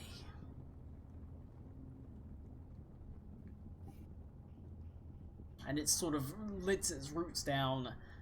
You see it sort of grows still. I look to Abigail. How is Abigail looking with this? Is she still frothing? Is she confused? Is she like knowing about this, or is she just kind of like, what the fuck? You can see she sort of has in her bear form. You can see the aggression is kind of left her. She's no longer breathing as heavily. She's polar bear form suffered some pretty significant wounds, and she sort of slowly shifts back to her natural form. Okay. And how does she look out of that? She looks fine. As she sort of comes to and says, "What does it mean? What is the summer court? What is the?" I'm not even familiar with the Feywild, barely outside of the little bits we've encountered. Remember the inn we stayed at? Yes, that's the bits we encountered. The summer court is the opposite of the night. So, the summer court is, as I know it, is friendlier. Not exactly super kind to people not from there, but friendlier. The night king is probably not friendly to us.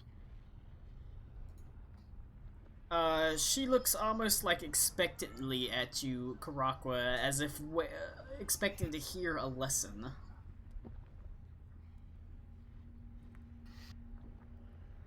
It is right to want to take immediate action. Oh, what a sack. Oh, what a sack. Sorry. It is right to want to take immediate action to help those in need. Oh yeah, you guys are like 2 minutes behind. But it is also wise to know when the battle has ended and when to spare those. And to know which ones are worth sparing. That is important too. So there's a time. I had also made a mistake here. In my battle rage and lust, I failed to recognize what Alakul did. So the natures are wild and powerful, but you must temper them with wisdom. Yes. Do not let the beasts control you. You control the beasts. I think I understand, but for just a moment, I could almost feel the consciousness of the bear. I mean, I was still myself, but there was most a bloodlust there and anger. Controlling that comes with time and practice, and with practical use. You did good today. That's why I tend not to shift into those forms. It was indeed, just from watching her in battle, you do get the feelings.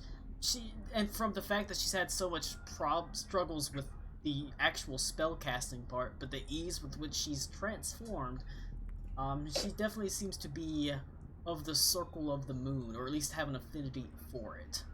A polar bear is not something easy to transform into, even for a fairly experienced druid. Here, Alakul, I know you wish to join the others up ahead. Abigail, why don't you stay with me?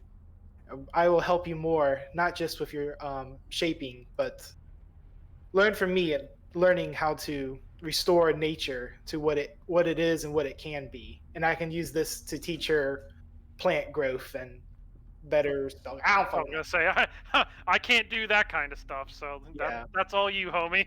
That's why I know you want to go ahead. She stays behind with you to focus a little bit more on the plant growth, and even speaks a little bit to the plant, the plant initially becomes less and less talkative until he seems to be it's almost as if his consciousness literally lapses into that of an actual plant. As he no longer speaks. It's the wrong spell, this one. Is it just me, or is Lou frozen, or is he just like, oh no, there he is. You were just frozen perfectly. I was like, wow, am I broken, or? Alright. Who all went after the gnome? I'm gonna run this. I'm fucking running this guy down to the ends of the fucking earth. I'm coming. Alright. You I'm make your way I'm back not running. to the amphitheater and do not find him. It seems during your erstwhile fight, he has fled. Phenomenal. I want to wear some gnome skin, though. Can I make a survival check and see if I can track him? You can. All right, Tim Barty. Tim Barty. Is that his name, Tim Barty? Yo, can this gnome be named? Oh, everyone shut the fuck up, a commercial's on! Say someone. Oh boy. you can wait for someone to appear to help you, but in your initial inspections, unfortunately, you do not find it. You are unable to make up the track. I have a pretty good survival. I could try. Or what do you? Yeah, I mean, I can try. Yeah, I'm shit at looking for tracks. You might want to help me out here. Bugman, have you appeared? I assume so, yeah. Give me guidance, Bugman. If you have it, I don't know if you do. It's metagaming. Yeah. No, I do. I would use guidance. Cool. Unless you would like me to roll. What's my survival's pretty good. Yeah, it's pretty fucking good. Yeah. So. What's guidance give me? Plus D4. I'm pretty sure. D4. Just making sure. That's a 26, Colin. Where is this bastard? It's in the stony amphitheater. It's hard to catch a very clear trail, but you're able to see where rocks have been kicked to the side and rubble and things like that. It looks like you even see what appears to be a little bit of blood, and you're able to track it out of the sort of lecture hall amphitheater down the hall. Down past several doors, and for a moment you kind of get lost and have to wait for a second. As you look around, you see just a very faint smear of blood on a doorknob. As you open it, it appears to be an office of some sort with various sort of magical tomes about alchemy, herbalism, history, all the type of textbooks you would expect of a college professor. And you don't see anything at first, but you hear a quiet squeak from underneath the desk, almost like a cry of terror. Oh boy. Ooh, I know what to do. Yeah. Okay. Okay. I'm gonna charge up my fucking arcane gauntlet thing, Colin, and I want to smash the desk right beside where he's fucking hiding to scare the shit out of him. Alright. There's a force of arcane energy that sends all the papers and huge chunks of the wood flying away. As there's another as he darts out from behind the desk, you see the gnomish professor. He looks like he suffered a small cut on his hand. He's crudely wrapped it with what looks like paper from a book or pages from a book. He stands there and says, Good, you vanquished it! No, actually. We're going to vanquish you, though. What? What do you mean, what? One, for the original murder of that dwarf student that was here previously. He signed a release! And you are still a piece of shit. I disagree! I've done That's what a piece excellent of shit would say. I've done excellent work in my time at this college. And your time is over. But to be fair, that's also what a piece of shit would, or what not a piece of shit would say. Not a piece of shit wouldn't be in this situation. Oh, man. Listen. If we don't kill you now, here's what's gonna happen. I'm probably gonna get really mad and chain you to a wall or something, so when the Raiders of Black Everfrost eventually raid and kill most of the Hussars in here, They will definitely kill you. and skin you alive, probably. Or I could think about skinning you alive now. You know, gnome is a delicacy where I'm from.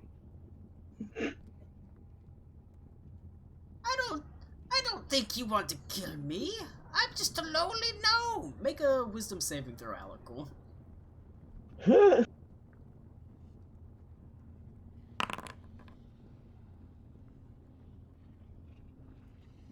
Okay. Got 12. Oh boy. Can't help, as he sits there, he's absolutely pitiful, weak, and slowly your hatred of him just kind of eases just a little bit. Oh, that's not cool. I'll Can I tell if that's us?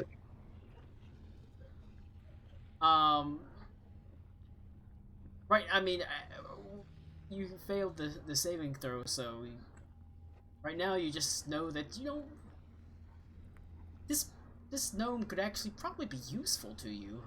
He seems like he knows a thing or two. You do need some help defending the city. And he's so pitiful. Oh no. So I saw him cast a spell, right? You can make an Arcana check. Okay. Well, I mean, I'm gonna do the same thing regardless. It's 25. Too, but for the sake of it. Nope. Alright. You did see him wave his hand. Okay. I'm just gonna come here, you little fucker, and I'm gonna take some of my cloak and I'm gonna like gag his fucking mouth so he can't use verbal components because I assume he's so fucking small and pitiful that I could just once over him. Alright, make a grapple check. I'm not very good at those, but I will. Come here, you little shit. Yeah. I just don't want him casting at me. He crit his. Oh, fuck! He's a greasy little bastard. I mean, I have a -1 strength. I literally don't think I'll be able to succeed. Yeah, no way. The gnome scrambles away behind your legs, Alakul, and he cowers, saying, "Please don't let them hurt me!" I just stand there indifferent. Also, Ziggy needs to go out, so I'm gonna take her out real quick.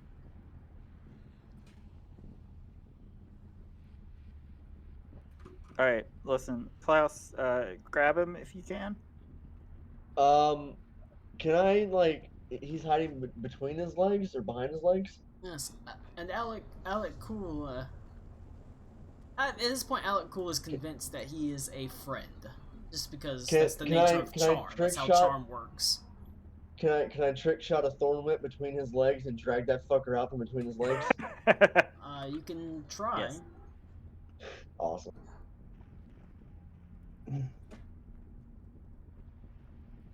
I'll be right back. 11. Damn, dude. This See, gnome's lucky. Takes off and sprints out the doorway. Well, fuck. Well, chase after him if you want.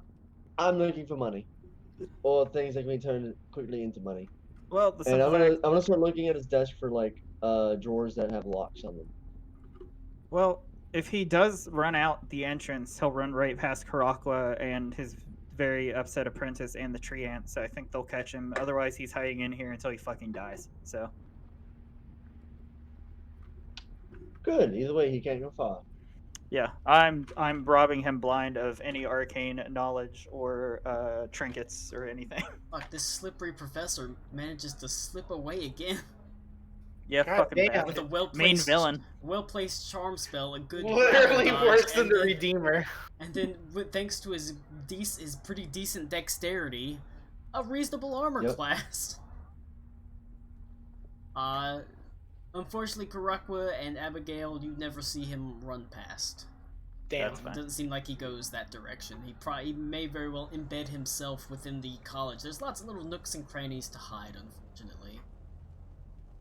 As you focus yourself more on what exactly there is to be seen just around here. And for you, Aruna, it's not just a sneeze, but a very nice sort of repository of at least a couple spells that you can add to your spellbook. I mean, Oh, thank Jesus. it does seem that he was at the very least, arcane, and he had some sort of arcane abilities. And while he may not have been a particularly incredibly powerful wizard, you do find 3 spell scrolls. Oh, baby.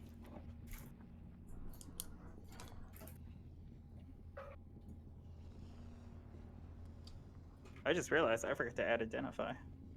Shit. I'm gonna turn on my camera so that way I can hopefully get the stream better. Thank you, Beaver. Your sacrifice is not in vain. Though we miss your feet pics now. No. I think for the spell scrolls, we are going to make it random. How about that? That's exciting. We'll see how that goes. Disintegrate. Helpful. Unfortunately, he was not quite that powerful. It'll be 3 scrolls of fireball that I'll just sadly look at Karakwa as I hold my scrolls of fire. Oops. I mean, I could use one of those. Oh yeah, that's true. That's true. Yeah. Actually, give me 2 more levels, I'll have fireball. Plus, honestly, you might get money out of this too if we raid his desk. Here, Aruna, roll 1d22. Ooh. Oh boy. It's an 8.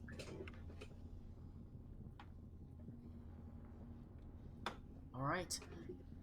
Alright. Roll another d22. If it's the same number, roll it again. 13. And then I assume a third one. Nope, not for this one. Oh, okay. Oh, buddy. 13, either extremely lucky or unlucky. We'll see. God, I hope Klaus opens the drawer and there's just a fucking dragon dildo in there. The ultimate treasure. If it's enchanted, that could fetch a pretty price. Yeah, it's enchanted. It has a built-in cum tube. Bismarck, we know you've not seen a lady dragon in years. Here's tribute. Roll. Oh a- yes, pocket roll pussy. 1d31. Okay. Whoa. Ooh, a 30. Here comes the ref ball. Right. I'm back. You find But Freely. which Brady? buried in and amongst his various accoutrements and his textbooks 3 spell scrolls. 1 spell scroll for chromatic spray, 1 spell scroll for earth tremor, and 1 spell scroll for warding wind. Okay. Cool. I'm assuming they got him. Well- No, he skittered away, and they didn't chase after him. He The darted goose away. is still loose. The goose is still loose, while Alakul was just charmed by him, and whenever he darted away, he ran into the college and hid somewhere else that they were have no clue where. Yeah, shit happens. Yeah. Slippery bastard with his spells, and then his really good grapple check, and then the really bad attack by By Klaus. Klaus. He was able to skitter out the door and run away. Rip. He'll probably die in the city somewhere. Well, Yeah, whatever. We'll be fine. Alright. Hopefully. We can only hope. Roll it now. That's what you find. Everyone else searching, give me a perception check.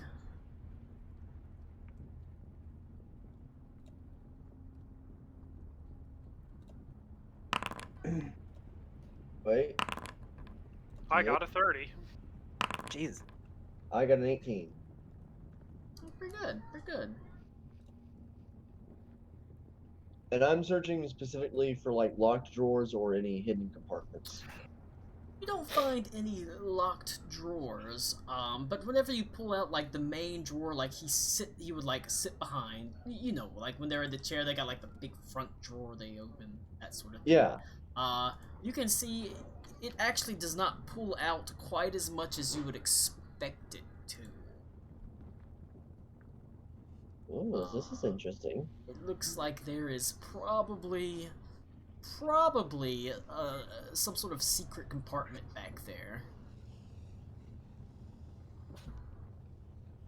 Oh wow, that ball bounced off his fucking face. Yep. That was Deserved it. fantastic. It is so close. He needed to catch that. There is a secret compartment back here. As you Alright, sort I of would- pull it open, you can see, you like yank the papers away, you can see there is what appears to be a, what did you roll, an 18, and Alakul got a 20? Yeah. I got a 30. 30.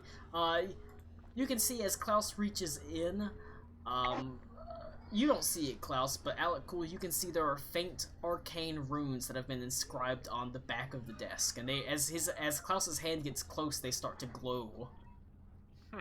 I grab his hand. It's like hold on a second. Oh boy, traps. Yeah, I ask Arun, I was like, do you know what that is? Besides bad? Well, I was probably like half an inch off from smashing it, which either would have been really good or really bad.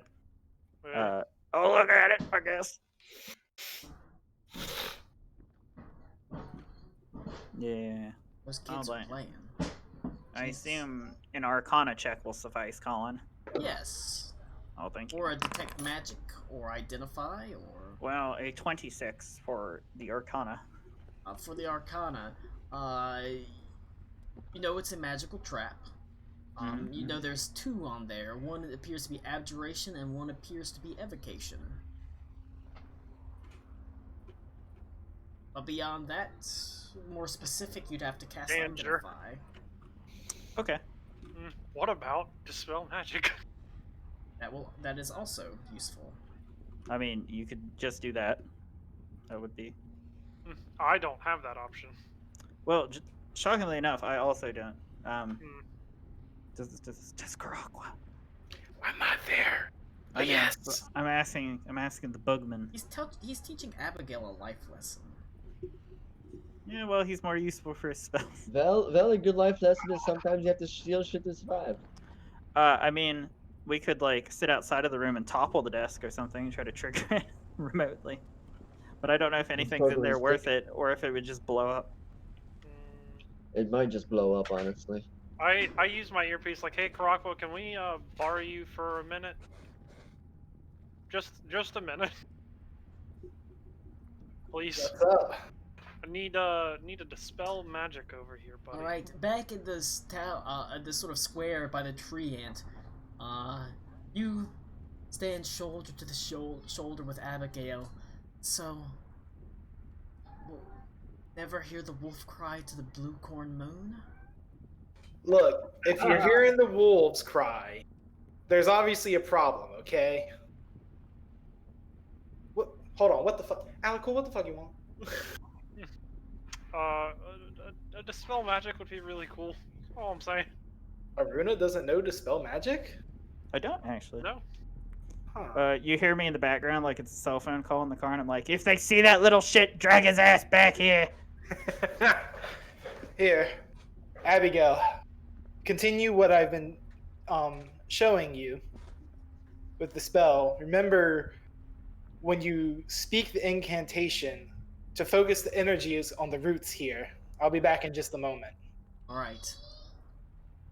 You leave Abigail behind, as you can see. And you know what? I'll even leave my totem here with her. All right. You do stay with her. She holds it in the sort of by No, the I meant leather.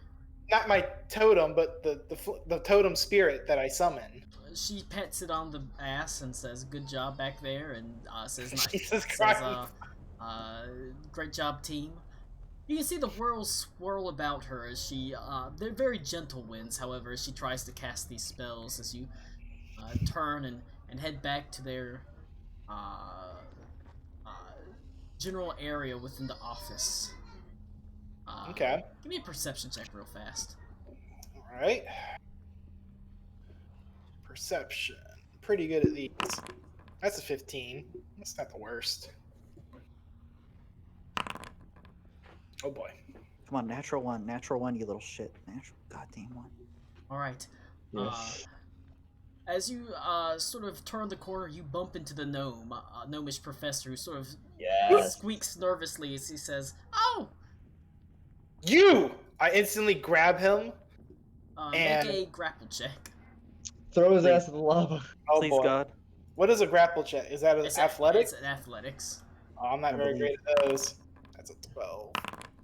Damn, he's God so, damn it! he's so slippery. The fucking grease He man. skirts out of your grasp and sprints down, saying, "The bug man said I could leave." Okay, whatever. Doubt. Oh, in that case, I'm inclined to believe I'm not. Oh, that's not the right roll. Oh, what is this? What's your passive insight? My passive insight? Oh no. That doesn't show on here, isn't it? It's basically just 10 plus my insight bonus, yeah? Yes. 15. He seems like he's telling the truth. Why would he let you leave? I mean, that's all he said is he sprinted the hell away. Oh. Turn into a fucking raptor and chase him. He's sprinting in one direction, but the party calls from another. Alikul, the gnome, he said you could leave? He said he could leave? Magic. I did not. Well, I did, but I didn't mean it. Should I give chase or just come to you? Just come to me. Fuck it. Fuck him. Alright. If he stays in this town, he's gonna die. Alright, I'm on my way to them. Alright. You find them in the office of the gnome, gathered around the desk, the main sort of drawer pulled out slightly as they both sort of stare into it. Or all sort of stare into it. Hey, shit's trapped, Karakwa. I'm more of the offensive type than the dispel and. I observed the magic there. Can I tell how strong this magic is? you can you can. I'll let you key off of their Arcana check. Okay. Fairly powerful, very powerful abjuration and evocation magics, especially the evocation magic. And evocation. He's either just a huge dick and there's nothing in here, or there's something really important in here. Okay. So Here, tell you what. In that case, then, we'll try not to take any chances. I'm going to cast the spell magic at a 4th level. God damn it, chat. All right. God damn it. You look at the runes and deciding that it's probably best to better safe than sorry. You cast it at 4th level, and all the runes immediately extinguish. You can only see the faint outline of them, but the magic is sort of sucked away from them. Okay.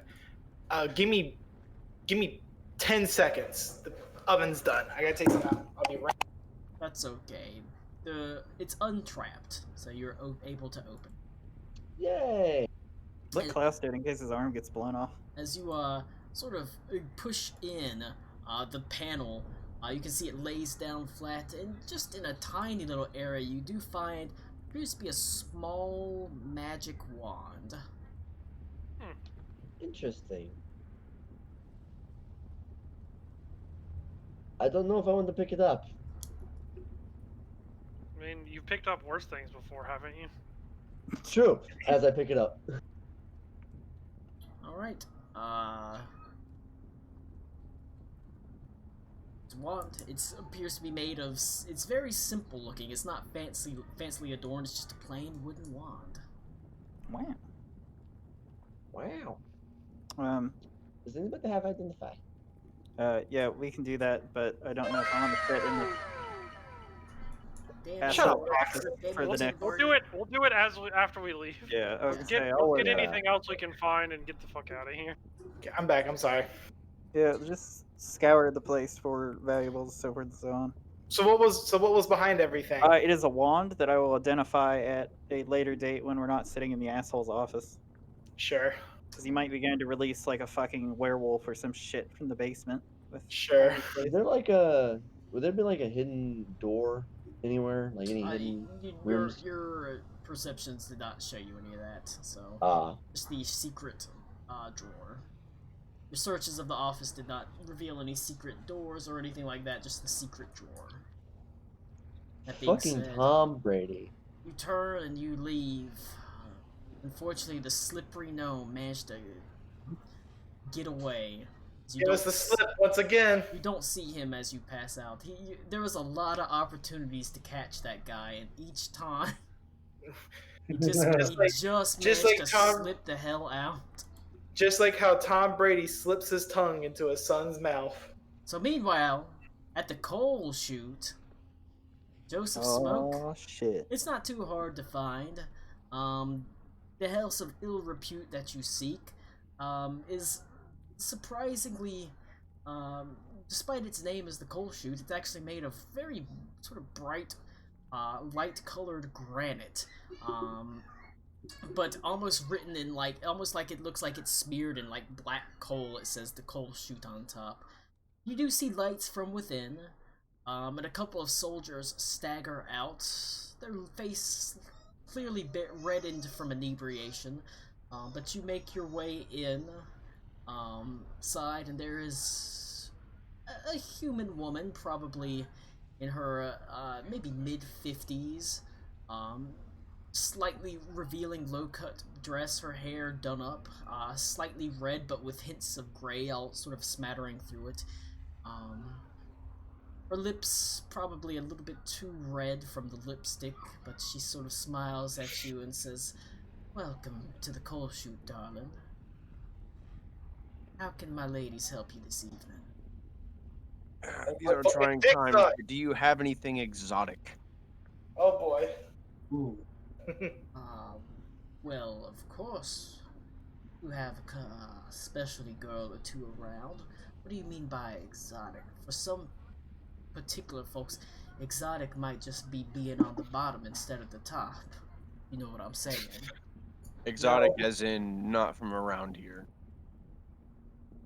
So that's just like humans, just like nothing but dwarves and gnomes here. There's humans. There's quite a few humans. All right.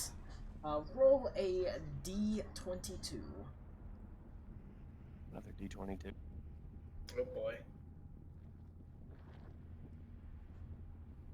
When you gotta roll the pussy on the magic item table. I'm bring honestly, you straight I to got the 3. realm of fire. Colin, I'm upset it's not a D69.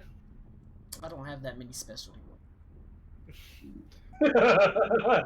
You sounded Well, so sounds like you need to sad. make it. You Sounds like you need to make a couple more.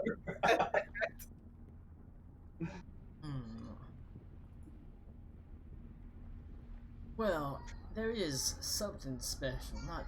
Not too many go for. You kind of have to.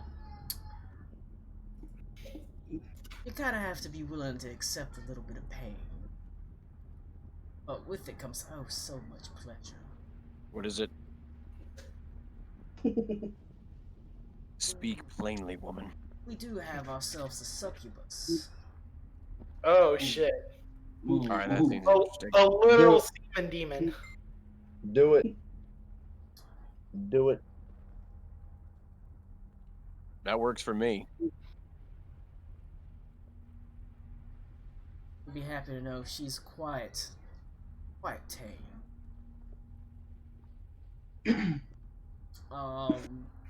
As she takes you to a room that is dimly lit with candles. It smells faintly of brimstone, and you can see there is a 4-poster bed. But across the top of the ceiling there is what appears to be a circle that has been smeared with blood that glows faintly. And standing there looking seductively at you is a very beautiful woman with sort of olive skin and brown hair with sort of eyes that are slightly larger but than you would expect, but they catch the candlelight. What also draws your attention is the fact that she has wings and a tail that sort of flap exotically. She lays on the bed, sort of smiles.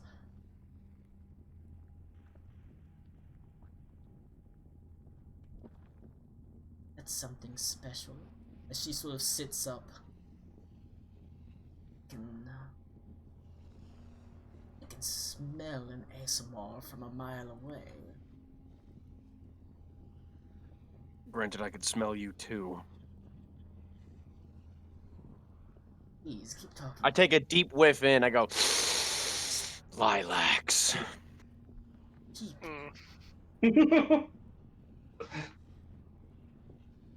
Well, you've come here for a good time, right? Due to the possibility of death, correct. Joseph Smoke's gonna fucking pen and stare a whore.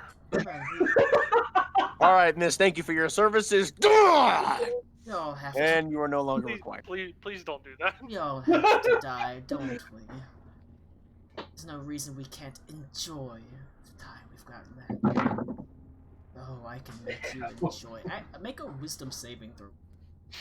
Against charm. It is against charm. That doesn't have anything for that. That's a L. What'd I get? A 7. Hell yeah. Let's go. You can feel the honeyed words melt into your ear as she beckons you closer, and you feel drawn to her. As at first, her hands sort of, it feels like soft hands running up your chest, but you see they end in claws, and they're sort of slightly bearing into drawing blood. As she slowly stands up and puts one hand on your cheek and leans in to kiss you. Go ahead and give me a Constitution saving throw. Oh man, I really am. It is against magic. Is it necrotic magic? It is not. That's a 14. That's not too bad. Oh boy, you fail. Oh, okay. All right, that makes sense. All right. So,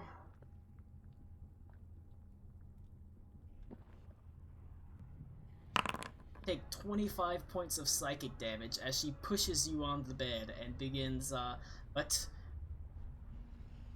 even so, as you feel this life sucked out from you, you do feel great pleasure just sort of rack your body, as the succubus is as good as her word. She does leech energy off of you, life out of you, that night. But the exchange, you don't die from it. You spend an otherwise night in wild and incredible coitus with a succubus demon that continues to suck the life out of you, before you stagger away in the morning, significantly lower in hit points, for the moment at least, but also significantly poorer as you have to pay the madam of the house. Currently, you took 25 points of damage. You also have 25 fewer maximum hit points until you take a long rest. Ooh. Really Was it worth it? insane. Did she work it?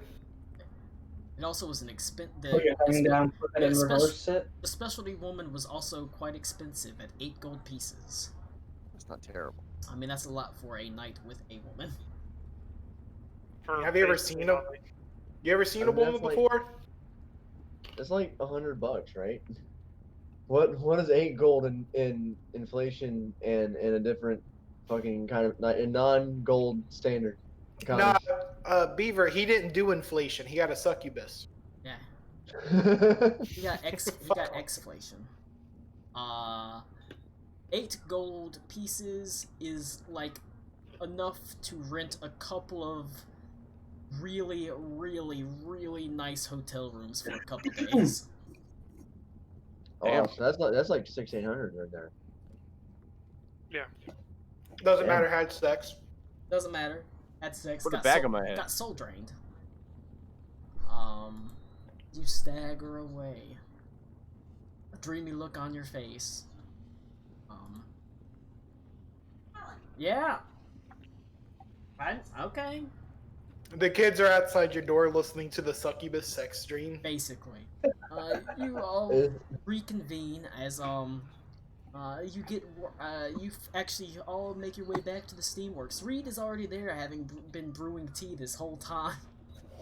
Damn straight. Actually, Reed, 8 hours of brewing tea. Goddamn. while they were gone, Nipsey Brightbuckle came in along with Yonduin and Lysanthier, as she had a bright, beaming smile on her face, covered in sort of grease and quite a few burn marks. She says, "I think we're ready to go." Seems like everybody's getting. In fact, we're apparently Arvald was so grateful for you helping. He's actually thrown in a couple of hussars that helped repair things, and even you spent a little bit of money trying to get our ship good to go. We obviously we need a name for the ship, and also with the extra help, I've got a couple of things I can add on to the ship, maybe. Oh, that's super nice. Well, the name is something we can discuss, but pretty easily I can add on either emergency featherfall rings in case someone or in case we had to evacuate. All we have to do is grab the ring and cast featherfall on us, and we go down.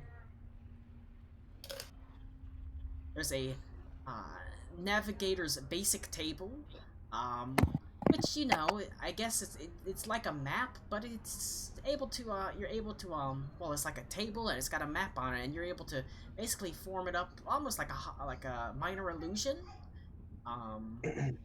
Sort of shows a little bit of the landscape below us. It's not super accurate, it's not super detailed. They do have more detailed versions, but it's all we're going to be able to get this sort of notice. or we could get a docking ship. Like a little ship that we can take down without having to set the airship itself down. I could stay hovering and we could just take the little ship down.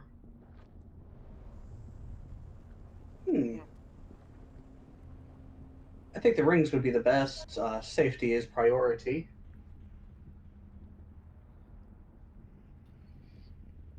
The rings would also come in handy later if we do need to, not die from great heights.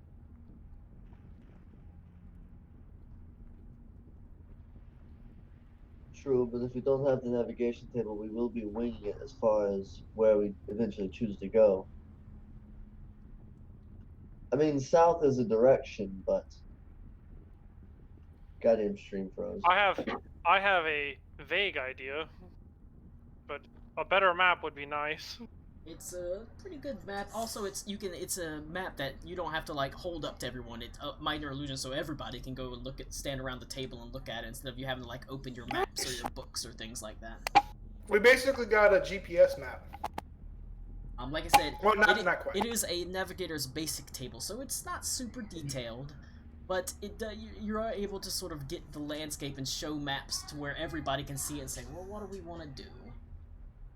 It is possible to be upgraded to advanced tables and things like that, but you're basically getting your first free airship upgrade to show the point that you can upgrade your airship. Hooray! I feel like right now the table's more worth it, and then the next thing we should try and get, maybe when we get to Prost, is the rings. Assuming we're still going to Prost. No, that makes sense. I agree. Because if we get there and take a safe path, then we shouldn't need the rings now. And the same thing with the little airship to go up and down. The boarding ship. It's probably a little bit better to have that later than some sort of navigation, which is just naturally more useful right now. Essentially, yeah. The way the docking ship works is, anytime you have to dock somewhere that doesn't have an airship dock, you have to make basically a navigator's tools check to land it without suffering any damage. If you fail, it's probably not gonna. Well, if you fail terribly, it might crash the ship. But if you fail a little bit, it might take a little bit of damage. You might have to do some repairs. If you pass, it sets down for the most part pretty easily. All right. But yeah, I guess we can do the map if that's the consensus. All right, I can tell him to install it. We shouldn't take more. We should be ready to go in maybe an hour or two. Wow, cool. Like I said, the work is done. It's just time to go. Yeah, I guess we get everybody kind of gathered up that's coming with us. All right. You go over your supplies one last time. Tuck away the notes and the pauldron that Arvald gave you. As you step outside the steamworks and make your final preparations.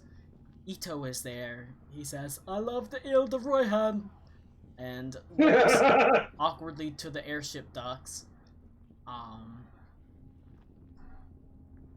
You can see Reed kind of lingers behind just a second as Cora is there, and the two wrap their arms around each other as she says once again, 1 year. 1 year. You pull away and step back as you head to the airship docks. The crowd is actually there's a lot less, it's a lot thinner, as people have been evacuated into the Underdark. There's still quite a few people around, but you don't have to fight your way to the gates. And whenever the gates, or whenever Lieutenant Grantham opens the gates and smiles at you, it says, "Things have gotten a lot calmer over the past day." And he smiles and lets you in. Nipsey takes you to the airship. Everyone climbs aboard. You hear her say, "All right, final checks. Carrington, balloon? Oh, just saying, I wouldn't consider it stealing since it was abandoned, but I would totally take whatever tea leaves and shit I could find from the from Nobody the else is, Damn. nobody else is using them. Exactly, Stick they your are finger in the abandoned. eyes hard. It's not stealing; they're abandoned. You hear say, Carrington. Finger in More- the eyes hard. More scavenging. You grab quite a few tea leaves, enough to restock your supply. Some that you've never really seen before. There is one that is a very interesting, almost like blue tinge that you're unfamiliar with, but something you can sort of look into and research into. But Nipsey sort of stands there. Carrington, check list. Balloon? As Carrington just sort of stands there and says, Nipsey. Alright, balloon's good. Webbing? Nipsey. Webbing's good. Gondola? Nipsey. Well, we can't really worry about that right now, Carrington. It's not perfect, but it's time to get the hell out of here. Alright, boys. You can see she, rushes, sort of moves to the back, and there's a large, like, propeller off the back of the, airship that she reaches out and she roughly spins and almost immediately kicks up, and you can see it begins to whirl in the air as you're slowly propelled forward. As she says, Lysanthier, give me power from the elemental engine. As the goblin sort of rushes down, and you can see slowly the airship rises into the air. You can actually feel heat that kind of emanates from the balloon, as if there's some sort of magic that is causing it to heat and rise. She says, it's working! Holy crap, it's working! Oh wait, I mean, I always knew Is it. that supposed to be a surprise? I knew it would work. Right, Carrington? Visible concern. Nipsey. I don't need your sass right now, Carrington. Alright, slowly you rise into the air, out of the caldera, leaving this city of Ertzig behind you, smoke rising up from the caldera as you, as the heat disappears and suddenly you're in frigid northern coast air. As you sort of bundle your clothes about you, and slowly, the airship spins in place, going from almost doing a 360, facing south, and as you do so, through the smoke and haze, just off in the distance, maybe 10-20 miles, you can see a force that is arrayed, a terrible force that is arrayed against the city of Ertzig. Glittering black armor as far as the eye can see. You can help but see that there is no defense that Ertzig would be able to mount against this. This is incredible. And you spin in place. The wind catches you and the propeller begins pushing you forward, and you leave the city of Ertzig behind you. You leave the city of Ertzig to its fate.